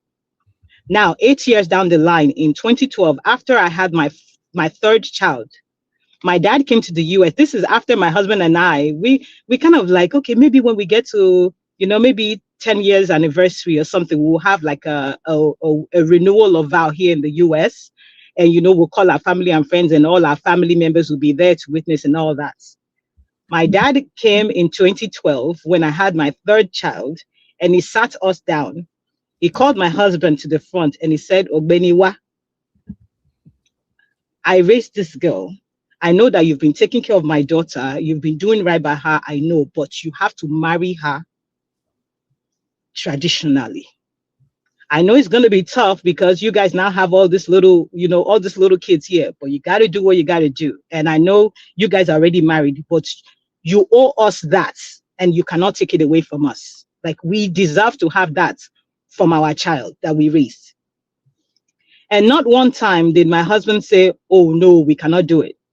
I knew how much of a tough position we were at the time, because now it means that we have to, my father is in Nigeria, My mom was also in Nigeria. All my siblings at the time were in Nigeria. It means that we have to do it in Nigeria.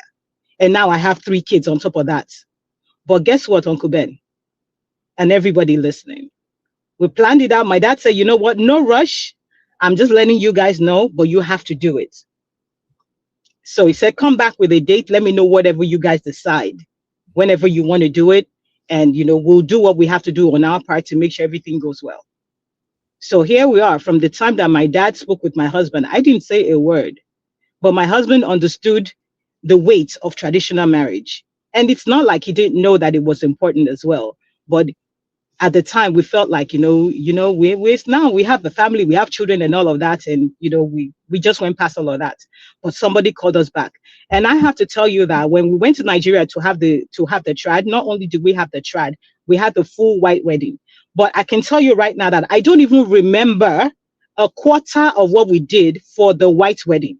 But I can tell you from the morning that I woke up for that traditional wedding until the time I took my shoes off at night, how I felt at that traditional marriage.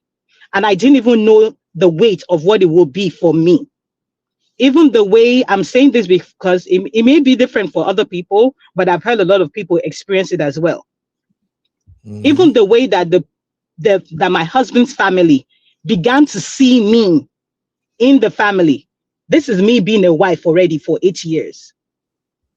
And now it feels like I'm a whole new bride altogether after that. Like now she's like our wife proper. I can't explain the feeling, but it's tradition.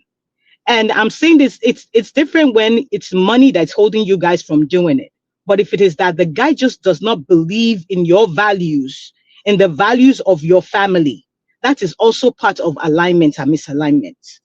So if you as a woman, you desire it, the man desires it as well, but it's just money that is holding you back, that's different. But if that you desire it as a woman and the honor it brings to your African parents, but the man does not desire it and does not see any value in it, you already have a problem. That's all I have to say. Thank you, sir. All right. But Sister Yinka, before I allow you to leave this question alone, what would be your advice to young ladies when it comes, especially those who are from African extraction? What would you tell them if they found this amazing guy that meet all their spec? Because as Abi will always say, they get spec. But dude feel like, why should we waste money like that? Because, and I'm serious with this, I've lost count of how many weddings I've covered. Mostly the traditional weddings here in America, I found out the parents are usually the one who are spending the money, doing everything. The children usually show up, wear clothes with their friends and just have fun. It's like they truly don't understand the significance of that traditional marriage rite. So parents are the one I see that do most of the wahala, running up around. Maybe the children, when they sit at the weddings around the country, they may be serious about their attires, what they look like and all of that, but they are not really key into it. So Sister Yinku, what will you advise young ladies who, especially their parents are from Africa, when it comes to traditional marriage rites?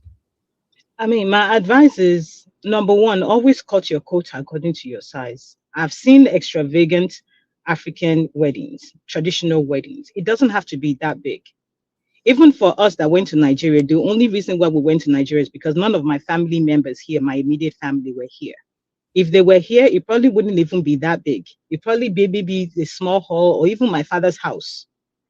Right now, as I'm telling you right now, my daughter is not even dating anybody yet. About me as a mom, I'm already thinking, I'm telling my husband, we need to expand the back of our household, because when my daughter is getting married, this tradition, this introduction has to be done in this house. Like, we're not getting the hall to do introduction. Do you understand what I'm saying? So for me, I'm saying it as a value of a mother. Like, okay, this is what I want to see when my daughter is getting married. Do you understand? So for me, it's about a thing of honor for your parents. It doesn't have to be big. If you guys don't want to go through all the spending on the money, and remember, number one, Uncle Ben, when it comes to traditional marriage rights, even in Africa, traditionally, the parents are the ones that actually fund the wedding, not the couple actually getting married though. The parents, for our wedding, my father funded our wedding. He funded our trad. My in-laws, they also funded part of it. And then my in-laws, because they don't have a lot of girls in their house and they really wanted to have a party, they threw a party for us on Sunday again. So it was almost like we had 3 weddings. So it's actually the family, it's the family's responsibility, not even the ones getting married. Okay. Now it's now if the parents, if the ones getting married now want it to be bigger than what the family can afford. Everyone needs to just learn to cut your coat according to your size. The goal is not to have a big lavish wedding. The goal is to tie them together traditionally. That's all. So even if it's just you're in your living room and have them kneel down, have the elders of the family pray for them. But you know our people now, if you don't do Ashwebi and all that, is not a full thing yet. But the goal is do it according to your pockets. Don't break your bank and your house and all of that because of it. Because most of the time, when you look at these weddings, they cost as much as even more than the down payment you could have on the house. If you're so, I mean, you just need to do what works for you. But if the man is actually saying that he does not believe in your value system, that traditional rights, you actually believe it, but he does not believe or honor it, you already have a problem. That's the point here. It's not about, oh, you doing it or not doing it. But if he really does not believe in the value of that traditional rights and you believe in it, you already have a problem. You guys have to work something out somehow. Or let the relationship go altogether, because that is going to be one of the things that he's not going to believe in. And then something else will come into it. And then something else will come into it. What else is going to come after that? Yeah. Okay. So thank you, Sister Yinka. Before we round up, let me quickly bring Uncle Dayo into this. Uncle Dayo, you came late. I don't know how much of this conversation you have.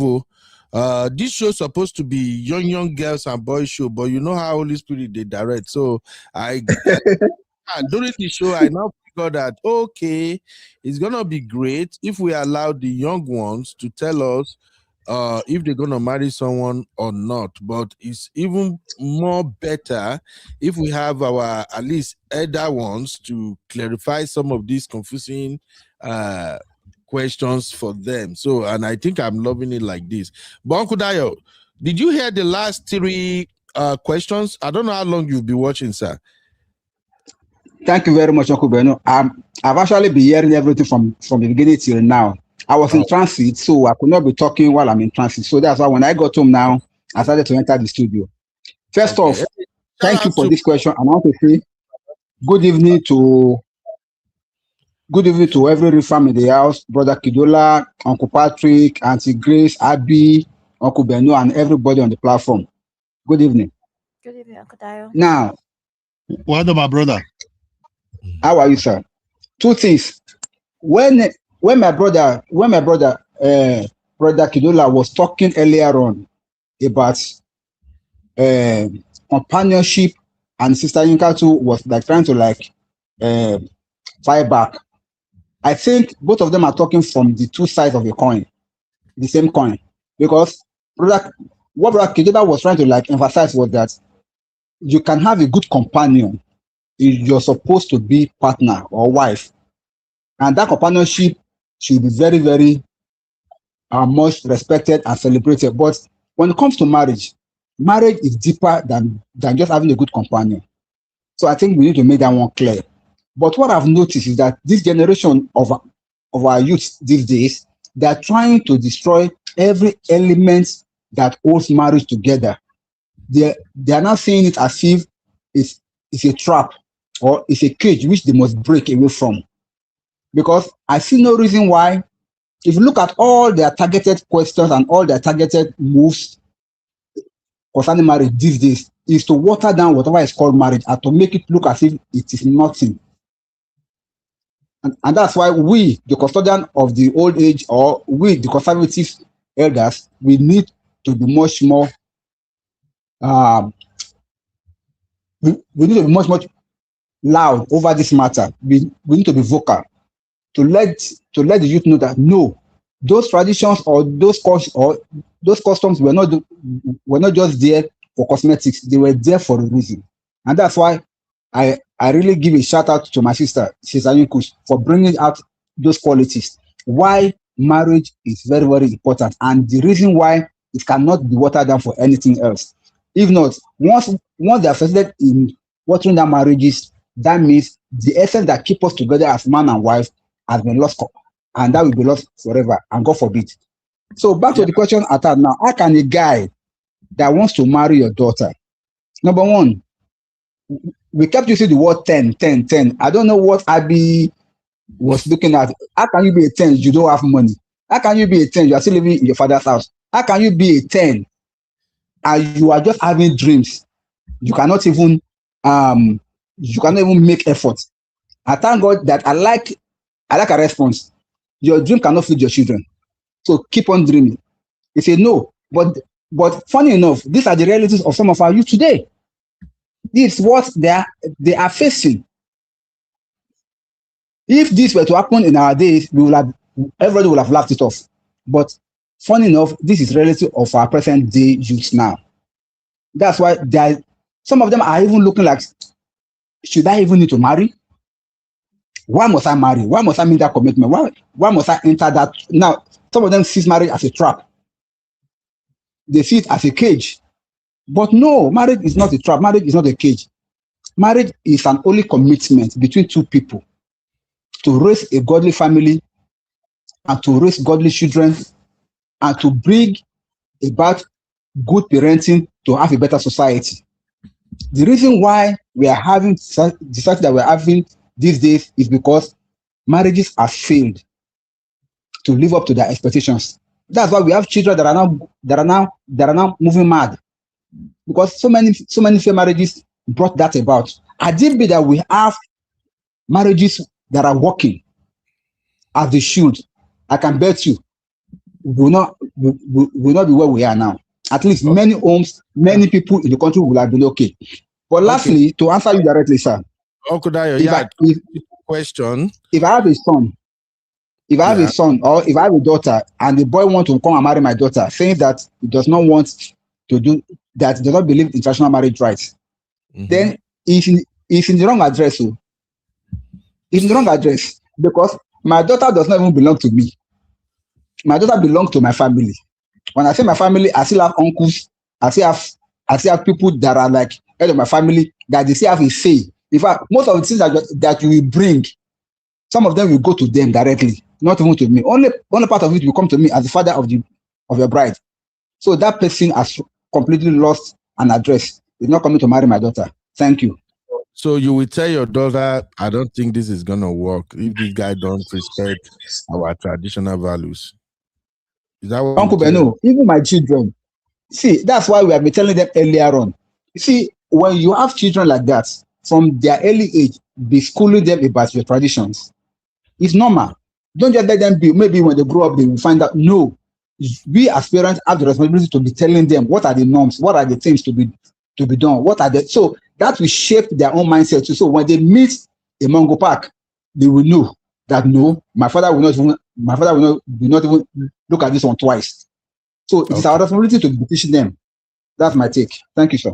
Thank you, Okudayo. Okay, at least we know where everybody stands with this. Now, Abby, you are the judge and jury on this one, no, Abby?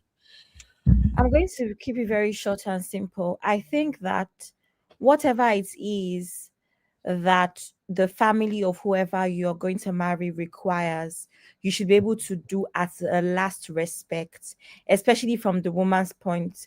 You're carrying me out of my father's house. I'm changing my name. Why not just give my parents what they want?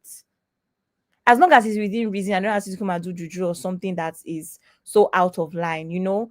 I just see it as the least you could do, you know, for that family or to that family, whatever they require that shows respect and shows that their daughter is in good hands. Why not do it? So if anyone's father says, we have to do a traditional something, like Antiku said, everything is not lavish wedding. Nobody is saying you have to go and book hall 1,000 people. Within your capacity, do it. But whatever it is that family requires, I think it should be done, as long as it's not unreasonable. That's my take on Ben. I don't know. I just think it's the right thing to do. Just appease the girl's father, girls people, and carry your wife and rest. You know? So all right. Thank you everybody for helping me make sorry, today's and as show. Gen Z, as Gen Z, it's not always like doesn't always make sense. But I don't think that everything's supposed to make sense sometimes, in my opinion, when it comes to the older ones. Just do it and rest. That's my opinion. It doesn't always have to make, because you know how Gen Z are now. It doesn't make sense. Why are you paying for this? Why are you paying bride price? I'm not for sale. I'm a feminist. You can't buy me. No problem. It doesn't make sense. You should do it and go and rest. That's my opinion, personally. Yeah, and we are bringing this up, Abby, so that the young folks now should realize that when it comes to marriage, the traditional right and everything supersede all those Instagram movements they crave, because it's like everything just have to be perfect for Instagram, and while doing that they actually lost focus of what's more important. So I just wanted to put that there. Now as we're leaving now, here is the last and final question for this show. He's a 10, but he has no sense of humor. Abby, what is it for you? All the sisters that are watching, this is the last question. And as we are leaving our final take on this one, Abby, you're going to start this. He's a 10. CB, I see you. And I see Adana and Chucky creating Wahala there too. Uncle Ben, talking about Chucky, have you seen that Chucky has freed me? When Chucky does say Adana, where the two of them know the banter now. So tell me, he's a 10, but he has no sense of humor. Abby, Uncle Ben, the way I come here and say, Uncle Ben, you have one pack. If you marry someone that doesn't have a sense of humor, you tell him you have one pack, he will send you back to your father's house. You ask for his bride price back. Hi, Uncle Ben, you don't have hair on your head. If you guys say this on someone that doesn't have a sense of humor, they are going to collect bride price and change. So I don't think it's a good idea, in my opinion. They have your sense of humor. Everyone has different sense of humor. That's why you have some people that even make dark jokes where you're like, this joke is too foul. But I think sense of humor should match. That's the only way you can have moments of laughter. You know, it's the same thing. I think it aligns with the whole idea of marrying your friend. There has to be some sense of humor that both of you agree with, and you guys can laugh, and you guys find a lot of the things, similar things funny, in my opinion. Otherwise, I think it can dampen the mood. And that's one of the things that I always wonder about interracial relationships sometimes, where I'm just like, there's how I will make one Nigerian joke, you will not laugh. What do you mean you're not laughing? So yeah, I think it's part of the friendship, and it's part of the things that that spark joy in a marriage and relationship. So yeah. So from the tone of your voice right now, Abby, it means you can't marry a nerd. A nerd. I've met a nerd that I've met nerds. I mean, again, this is balance, right, Uncle Ben? To some people, I'm actually a nerd, right? To some people that have known me in certain environments, I could be a nerd. But as someone who preaches that you need to be a well-rounded individual, because you're a nerd does not mean that you can't laugh at jokes. Because you're a nerd does not mean you can't know a little bit about something that's outside of your field. So you're a nerd and you specialize in like robotics or something and mechanical engineering, does not mean that you can't know a little bit about something that's happening on Netflix. My opinion is that there's no reason, personally, I wouldn't marry someone that is just so stuck in one thing and can't be a bit flexible. I just think it's long.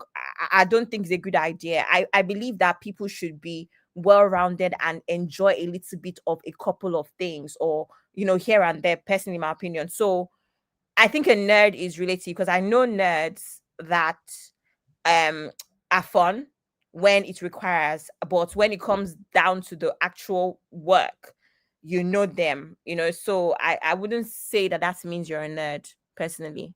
But I know what you mean, but I wouldn't say the right is what is the person's a nerd. Yeah. Okay, but for you, when I said a nerd, I'm talking a boring person. Chronic ones. Or they wouldn't. They are inventors. They make all the money in this world. But do you see somebody like Mark Zuckerberg? Oh, like my physics. Mark Zuckerberg has a sense of humor. We see his interviews. Like my physics teacher, that even when we're talking, he doesn't have any children. One of my physics teachers in what's it called, at college, A levels. He didn't have any children, wasn't going to get married. All of his money he was making was going to go to science research. Those kind of people that just are very sad. I get what you mean. No, I wouldn't. You have to. How about Big Gate? Big Gate look boring. Then he's not, Uncle Ben. That's why I'm saying that that's people actually think of nerds as weird people. And Chucky, yes, there's people that actually refer to me as nerds in college until I decided I got into fashion and stuff at university because of I wear glasses, by the way. I wear glasses, except I'm going out on a night out, and then I wear contacts, but I wear glasses, and then I was always in science labs and all. So that's what I'm saying, that I don't like that word, because I know a lot of people. I even know this girl that I went to secondary school with, Jessica Osas. She's like a leading girl in analytics right now in Canada, but she's a nerd, but she's fun too. She's fun. All right. Yeah, you can be all of these things. All right. Okay. Auntie Grace, final take. He's a 10, but he has no sense of humor. What are you going to tell our advice to young girls in terms of how relationship and marriage works? So if they're going to make that final decision to say, all right, I'm going to marry you, but here it is, no sense of humor. I think having... Sorry, Auntie Grace, before you go, look at Uncle Patrick's comments. Bill Gates looks boring, but he cheated.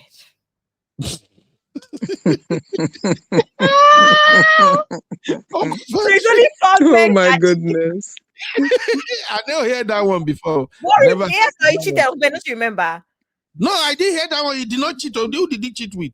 He cheated. Now did he get a divorce and stuff? Don't you remember, Uncle Ben? You know that? Yeah. You don't remember that gist? You remember now, Uncle Ben? No, okay. Yeah. Okay, we'll come back to that anyway, because we have to round up the show now. Auntie Grace, over to you, ma. He has no sense of humor. So having sense of humor, I think is relative. How did you get to know the person? How were you interacting? If the person doesn't have sense of humor, there are certain things you say that trigger the person. Is not smiling, is always sad. Before you get to the stage of thinking of even marriage proposal, if you don't get along with that behavior, you won't be there. Before you get the stage of listening to I do, I don't do, it's probably something you want to tolerate. Maybe when you are all both together, maybe there's still something that makes you get attracted to that person. Maybe in a way it relates to you and you alone. Maybe it's not to others. That's why I say it's relative. If you just know that you can't deal with it, as he is to you, that is how he is to every other person. I don't think you should be there because you can't deal with it. That will be like perpetual punishment for that person. You can't relate, you can't talk, you can't gist, you can't smile. So I don't think it's somewhere you want to be. But if you think you are there, you've tolerated it to the extent of like saying, I want to marry you, perhaps there is something that is keeping you there. That is how I see somebody who is not like humorous or something. Maybe in a way he is somehow. Yeah. Okay. So your final take is she must make sure there are some laughter, right, Auntie Grace? Yeah, it's relative. If it's something that you can deal with. If it's not something you can deal with before you get to the stage of even talking about marriage, you should be out of it. Okay. Right. There are people who are like, they are sadists in their behavior, in attitude, everything, no smile, no nothing. What are you doing there? But if you think the person looking just like that, but inwardly it's not exactly how he presents, it's you who is there who should be able to judge it, not another person. Thank you, Auntie Grace. But Auntie Grace, you made me laugh. The way you describe a sadist, it just made me laugh. Like I can imagine some years back when I've seen some men in Nigeria that when they come home, they don't laugh, they don't smile, everybody will just run the moment they come back. Now, exactly. They caught my head as you were talking with that man. But thank you, Auntie Grace. I'll see you in the next one. Have a very, very lovely night, man. Thank you, man. All Thank right. you. Brother Kidola, no sense of humor. Are you still gonna tell our baby girl to go ahead and consider this guy for marriage? Sense of humor, Sense of humor. If the person will know they laugh, they play, fit take joke. In wife, no fit just smack in forehead. But no, that's not dangerous human being. No. Not. You go run now. Don't make it run, though. Make it run with that person. That's you know if you know that person. Okay. You know what I mean? You know if you know that person. That person is crazy. If you don't know what you go trigger and when your life is in danger being that sort of situation. In anything that surround, that person, I think by knowing somebody that first of all, that's the way we talk. That's kind of the joke. If it's funny or not, things that make things happy. I more believe in happiness in everything than in any other thing. So if the guy cannot crack a joke or at least dance for you, make funny things, crack joke, make things that will make you happy. One thing a man knows first is how to make his wife happy. Just jokes. Dance, run around, do funny things.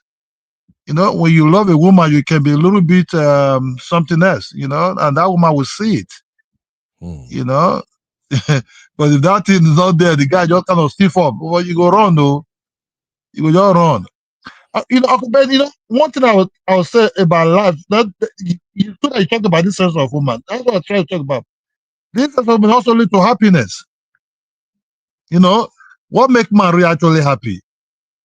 By seeing his wife happy, or his girlfriend happy, or his fiancé happy. They will be, the guy also be far more happy. They'll be laughing. Yeah, once in a while they can argue. A little bit. Things get there. But at least within a few minutes, everything's back again as normal. Hey, how you doing, man? What you doing? Where you going to? And let's go here. Let's do that. Let's sit somewhere. Let's enjoy this. Those are the things that. One thing that scared me about nowadays girls you're seeing now is they want already made dudes who have money. They're looking at that big fish. You know about this nowadays. That was lead things about 25 years ago. Yeah, man, the guy a big fish again. But the guy, you like what you see, just the cars, the way he dress, the house and everything. Then when you inside that place, you start like you living like a hellfire. You start, oh whoa, you're not happy, nothing there. Just empty white walls, maybe some kind of furniture chairs. You watch big TV. That's not part of the happiness. You want people to see you that you're coming out of a big house, but you can come out of a one bedroom, but you're very, very happy. You do things. You don't need to have a car. You can have bicycle. You put ride bicycle together. Move on.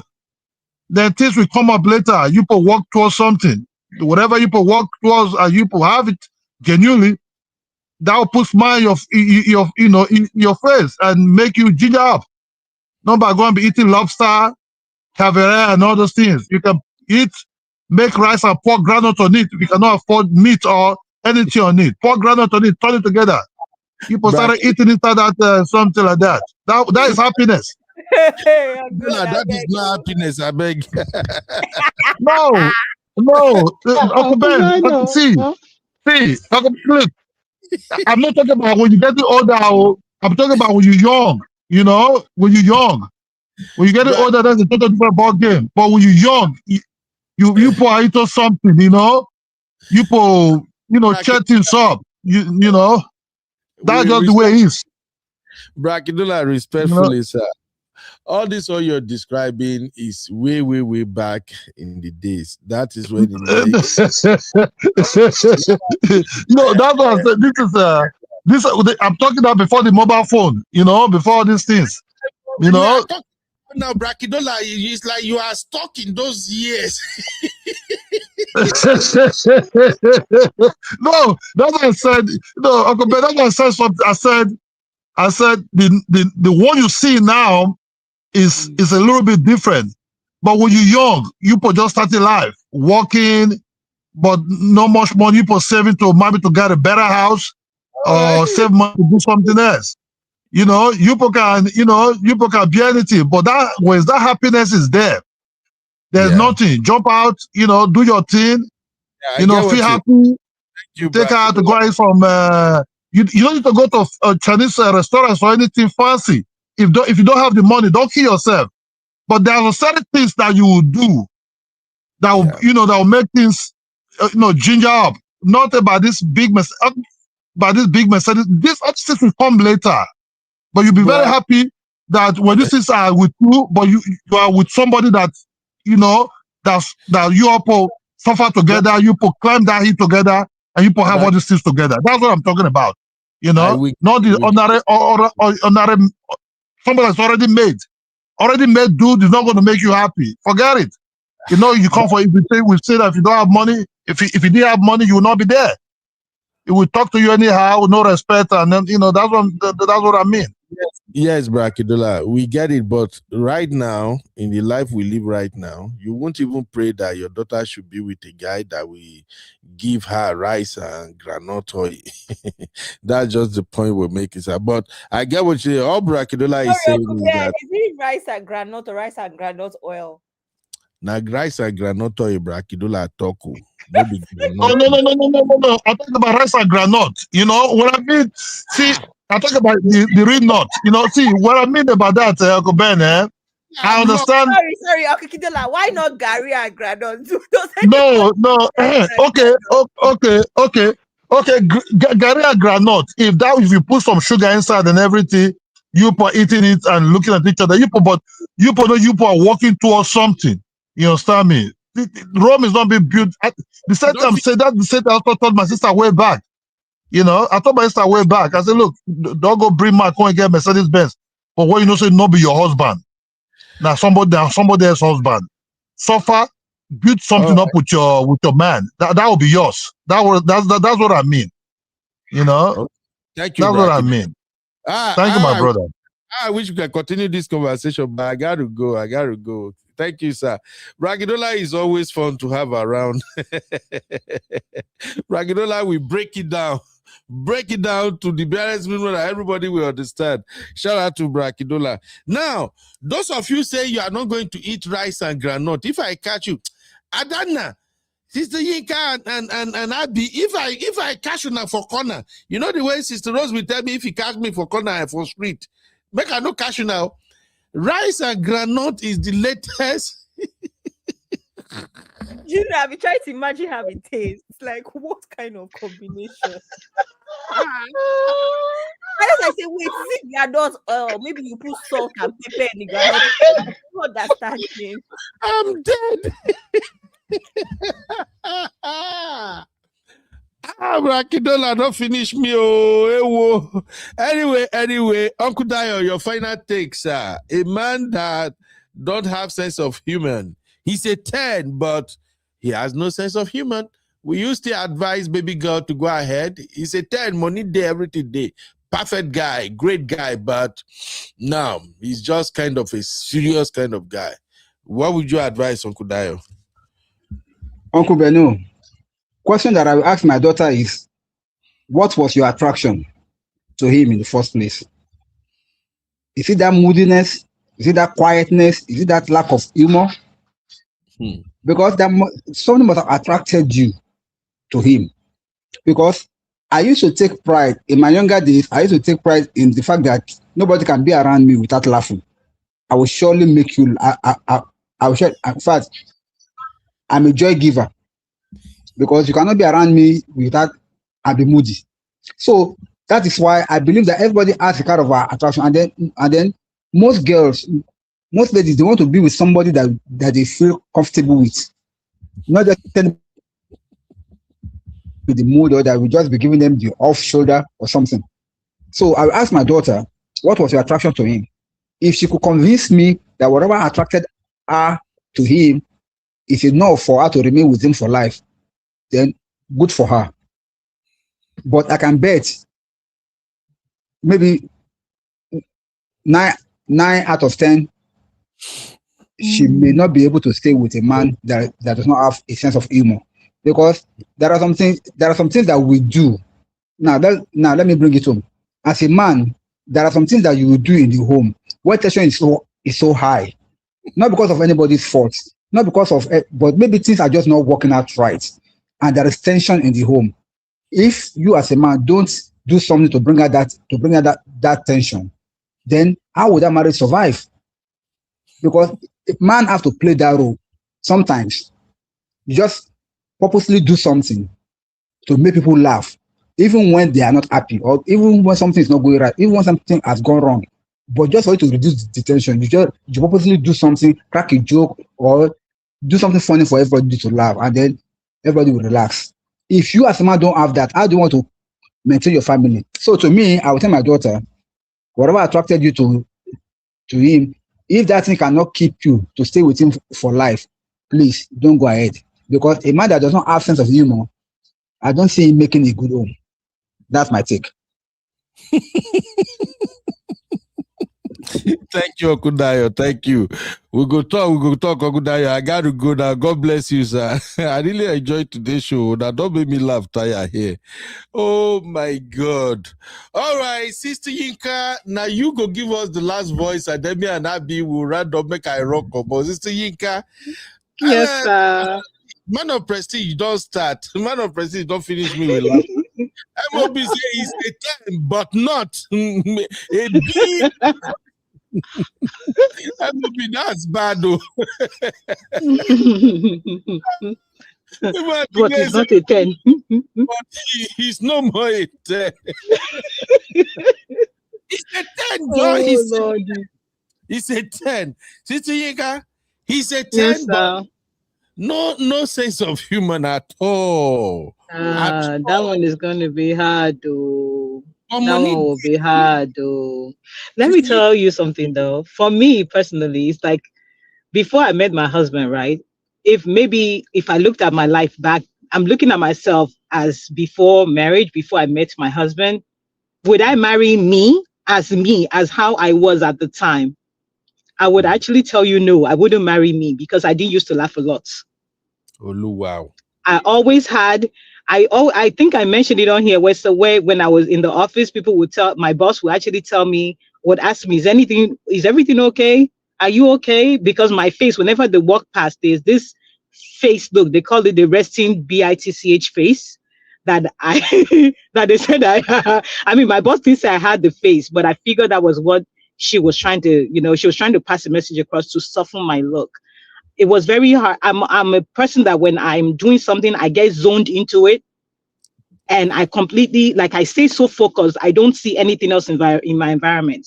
I cannot imagine, I'm being real right now, because I cannot imagine me at the time being married to someone like me. But praise God that God brought somebody like my husband into my life, because man, the way that I know that I can flip from being extremely serious to laughing and rolling on the floor right now, and I can just say that it comes from him because of the way that he makes me laugh.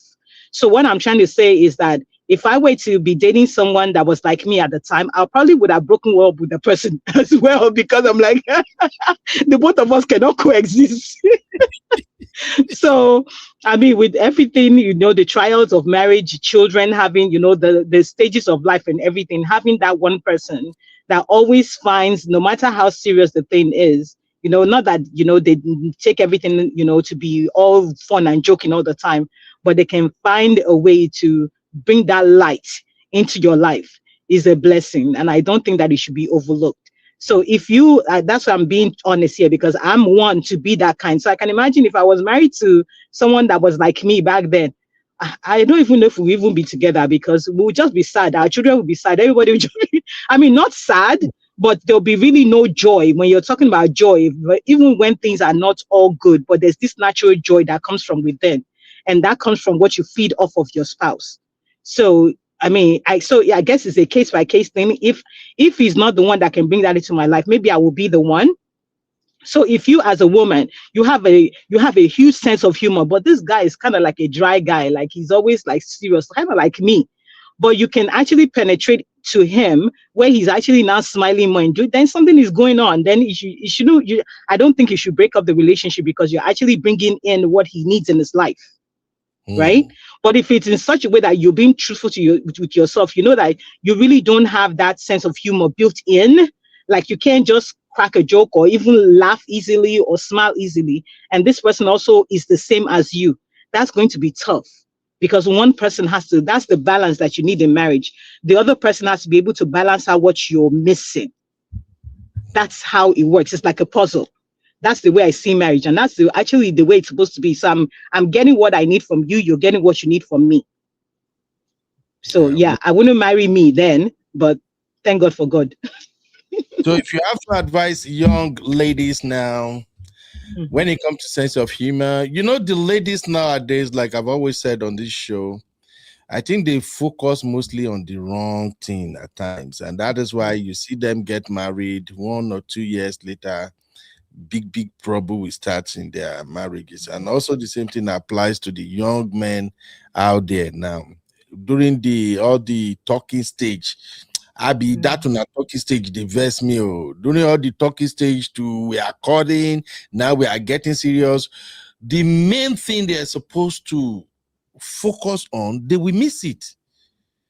They will just look at, he got money, he got good car, great work, 6 figure. We go on vacation, we are vacation. But they won't look at what really matters, what keep relationship going. So, Sister Yinkus, if you have to advise younger folks, when it comes to this humor, I know this humor, it sounds like very simple, like it doesn't really matter. But I tell you right now, you know how I've said it here so many times that if you ask me what is more important, the most important thing in a marriage, that we keep it together and we make it last forever. If you ask me, Ben, I've always told you guys, happiness. Happiness. If your partner, if your wife can be smiling and laughing, if you two, you can be cracking up and laughing. Look, you people will go through hell at times in marriage. It might not even be your own fault. It could be hustle, it could be business, it could be so many things that will put both of you in places that even your bola no go stand itself when your mind is already messed up. But if there are hope, there are glimpses of happiness in that home, like you can laugh, you will face mountain. It will be like saying, it's just a valley. Babe, we go cross them. So, Sister Yinkus, I know a lot of younger folks because we are going to do a lot of series on this one, Sister Yinka. So, we will do it across platform all the time.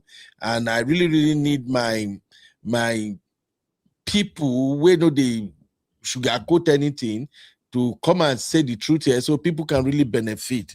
If you have to advise younger folks, Sister Yinka, about this humor, as more as unnecessary as it seems, what will you tell them, man?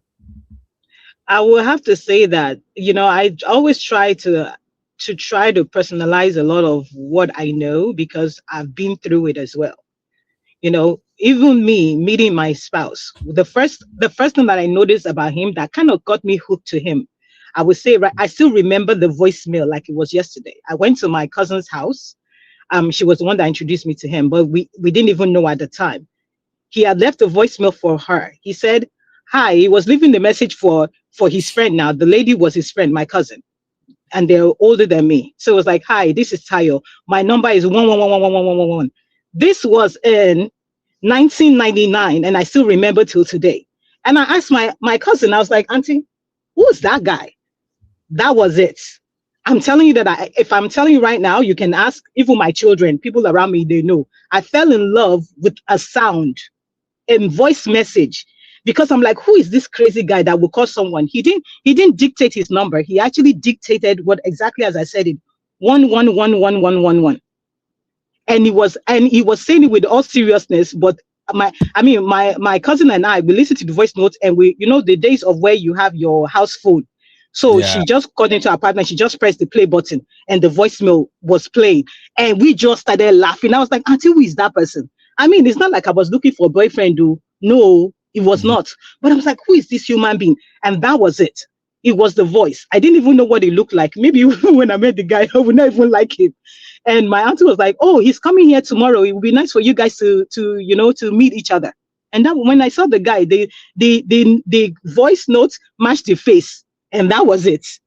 And I mean, for me, I'm like I said, I'm a very, very serious person. I mean, I didn't used to laugh the way I do now. I didn't. Even my mom tells me sometimes, like, "Wow, which means I didn't know that you could ever, laugh and be so expressive the way that I am, because I wasn't like that. And who brought that out of me was my husband. And so that's what I'm saying, that we need to look at the things that are very important that will sustain. Now, at the time, I didn't know how important that was. When I met him, I was 18. So not like I knew that it was important to have that in a marriage, but I felt like it was something that I needed in my life because I didn't used to laugh a lot. Okay. So young ladies should make sure it's important. Yes, right? To make sure that, yes, whatever you feel like you're missing in your life, if you see it in the other partner that they have it, you can hold on to that and see if it's something that you can build on. It's not for you to hold on 7 years and 10 years old. You should be able to see the pattern within the time that you guys start to date. What you're missing in your life that this person has, and what you have that will also be a blessing to the other person, like a puzzle. Yeah. That thank you, Auntie Yinka. That humor is very, very important in relationship. You're gonna have so many times that you guys this will not be okay. You might be having some issues, argument, conflict. One joke can resolve the whole thing. I remember when I think one time Madame pissed me off and I was just raking, vibrating, everything. And she knew she was at fault and all of that. She don't tell me, sorry, ma binu, but I still don't accept it. I was still vibrating. And then later, when I went to work, and then she called me, and she's like, babe, you still invest, Abby? And I'm like, what are you calling me for? Just leave me alone right now. I don't want to talk. Then the next thing she said was, okay, if you want to be angry like this, you don't want to listen. Today, I will return you to your mom. I'm sending you back to your family. Oh, I will collect my money. And that's some of the things I used to throw at her sometimes. I'll just be like, girl, you don't piss me off. I'm returning you to your dad. I'm going to collect my bride price today. I will get my upwine, my one. So that day when she said that thing back to me, Sister Yikush, I don't laugh, scatter for what? And something similar also happened to us where, as humorous as my husband is, there's times that he's also very serious. Oh, I think Sister Yika is receiving a call. Do it over and over again, then you will just really go over the edge. And then the day you don't think that he's going to be upset is the day that he gets upset. And this day, I mean, it was warranted because I overdid it. And I knew. So I was like, Mabinu, Oloworimi. I said everything. No, this guy no agree. And I looked at him after. I said, look, I think when you went to Idori, with all that stress you guys did there, I will go and tell that you look bad that you just wasted their time. He just busted out laughing. He said, Yinka, when did you become like this? I'm like, you're rubbing off of me now. I mean, we've been married for a while, so I need to be passing that off back to you. So, and with everything that I did that day to kind of appease him, to give him his time to come to, that was the one thing that kind of broke the ice. So, it's not him just feeding me all of the jokes all the time, but it started being something that became, started working in me as well to, where I'm also able to express that back to him when he needs it. Yeah. So please, ladies and gentlemen, I hope you get some values from today's show. I'm going to give Abby the final say, but please, this humor is a big deal. Do not joke with it. It's very, very important.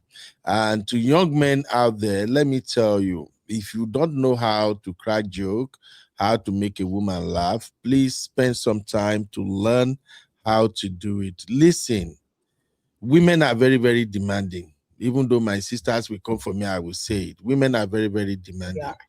Women had something they call mood swing. Mood swing now, that's what they call it.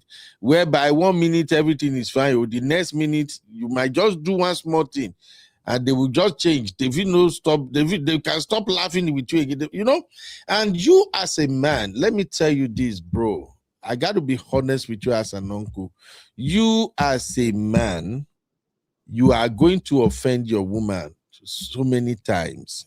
You might be late to something. You might forget to do something. You might, in fact, once you start living in the same house with a woman for the first 2 to 3 years, sometimes you will do things that woman will feel like, may she just remove your neck.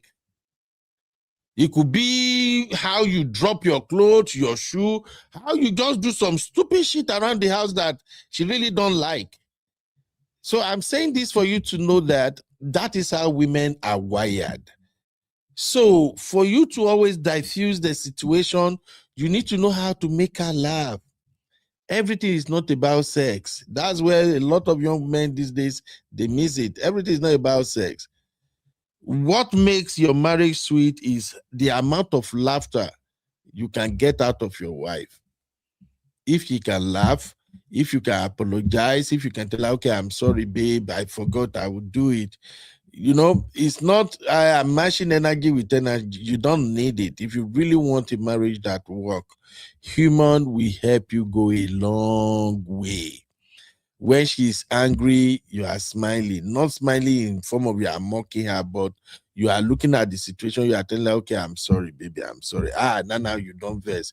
I didn't even know you're going to be this angry. Okay, baby, you know, you come up with all kinds of names, you know. Those names are like code. When you call her certain names, she know the mood you are on. You know, you should dig deep, make her smile. Know how to say things. Remind her of her mom. There are some women that when they are angry, that is when they actually look more beautiful. I used to work with one sister that used to have dimple. Anytime they piss her off, even when she is talking and angry, now the dimple are they see. So please, guys, I hope you take this away. Women like to laugh. It's not about money, money, money. Yes, money is great. But if you have all the money, you give them fantastic trips, everything. If you still can't make them laugh, to them, you are still boring. That's why you will see that some nonsensical guy who are a nobody, they will be messing with your woman because even when you are around, you don't really bring anything. The only thing you do is to flash your money in front of her, like you're taken care of, I take care of you, you're good. What you want? What you want? No. So it's very important. All right, Abby, wrap this up for me, baby girl. He's a 10, but he has no sense of humor. And I be you be troublemaker. That's why I want you to wrap it up. A girl like you, your man must make sure you are laughing all the time because you are so sweet when you are laughing. But I'm the comedian. I make everybody laugh. No, but Uncle Ben, there was a time on social media that all the girls would say, if your man can't make you laugh, then that's not your man. Right.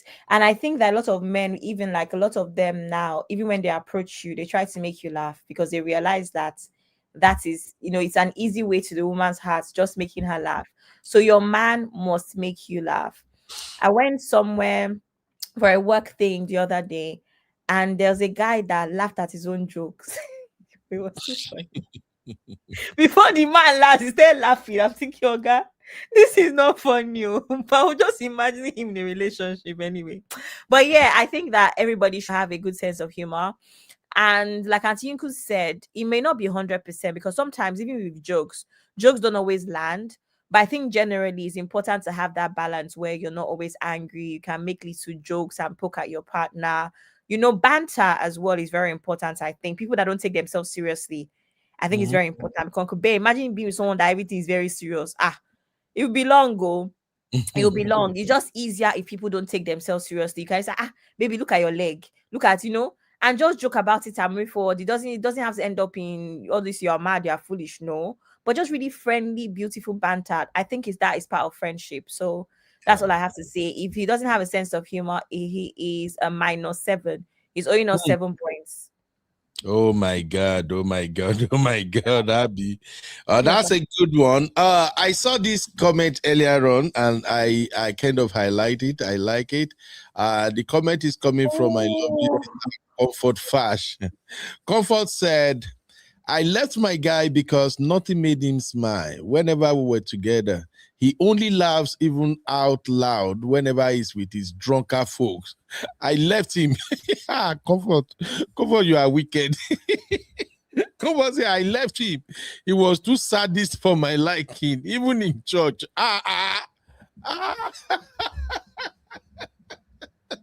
Oh my God. Comfort, the way you Uncle write. Ben, do you know? I wanted to. Oh gosh, I've blocked my laptop with this thing. I wanted to play a video, you know. And see, because are you still here? Oh, is it the video? Yeah, I'm here. Controlling. I sent it to, I sent it to Bill Fam, but I downloaded it and I'm just uploading it now. I need this. I feel like it's a good end to the show. But everybody has gone. But maybe Go ahead. Mm-mm. Okay, just give me a second. It's literally downloaded onto my laptop and I'll add this now. I just sent it from my phone. It's not a funny video, but it's quite shocking, and I think it would be nice to end the show on what a particular man is saying. Okay, we're good to go. On what a particular man is saying and against the women on social media. Here you go. Taking care of you as a woman, paying your bills, making sure that every form of stress in your life is non-existent. I will control you. Men are becoming very soft now. You see a man will have his girl, she'll want to go out, she'll dress sexy, he's showing things that only him is supposed to see. He will tell the girl that, I don't want you to dress like this. She will start complaining. Hey, I think you're too controlling. You're too insecure. This is a red flag. All this TikTok nonsense is madness. I will check your phone. There's no privacy. If you have nothing to hide, there's nothing to hide. I will tell you I don't want you to be with some certain friends, and you have to abide to it. If you don't want to abide to it, nobody's forcing you to be in the relationship.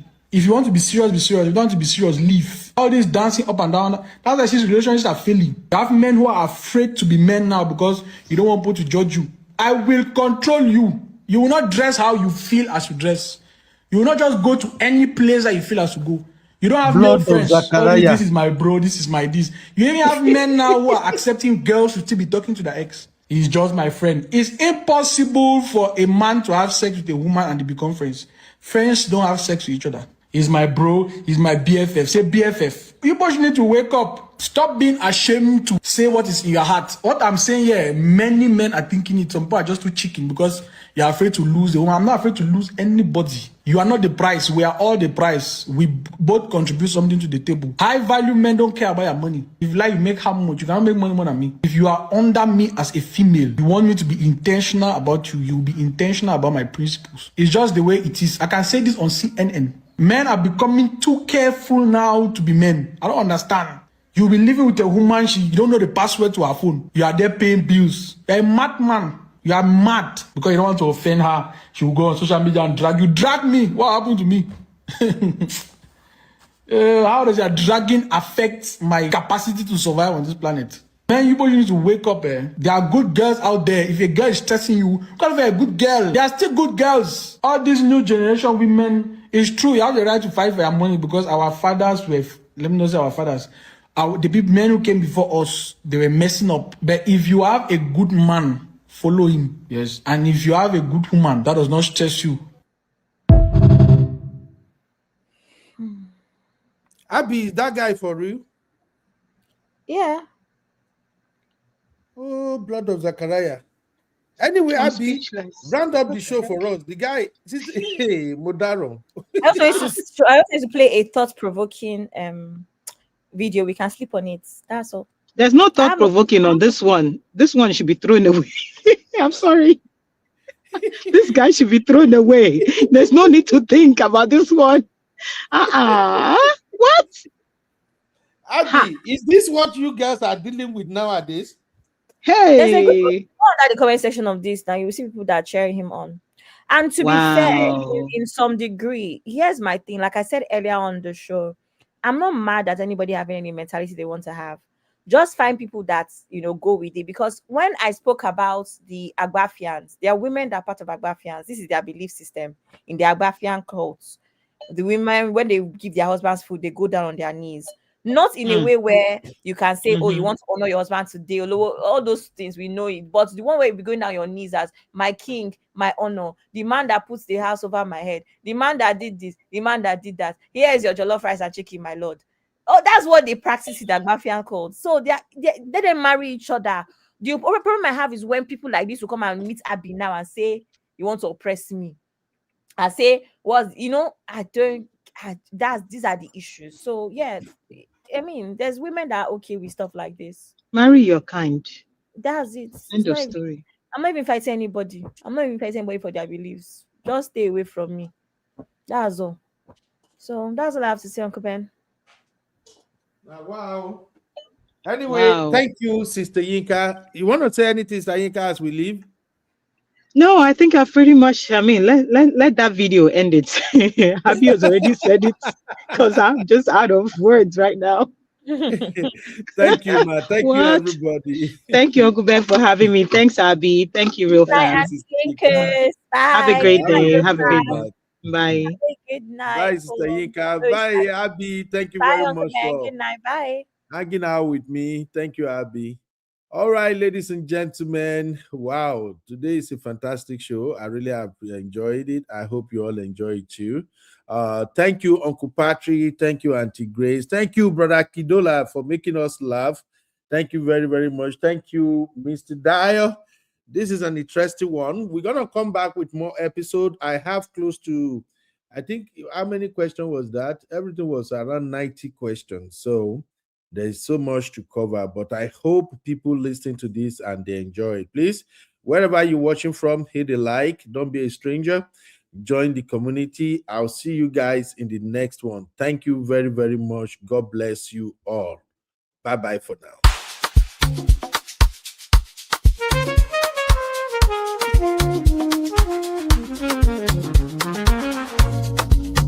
Yeah. You be in the building. Hey, vibe with Uncle Bino. Let's go. Now happy hour things, Hang out with you, babe. It's our vibe tonight. Hey, laugh and learn. We're shining bright. Oh yeah, you be stories, life lessons time.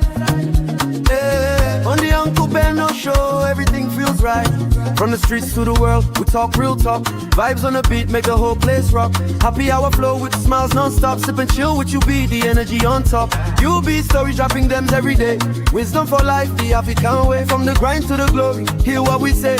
Tune in now, don't delay. Hang out with you, be it's a vibe tonight. Hey, laugh and learn, we shining bright. Oh yeah, you be stories, life lessons type. On the Uncle Beno show, everything feels right. Join the sister circle. Oh, what a scene. CC Inca, honey baby, and I'll be so clean. Talk love, talk life, talk dream supreme.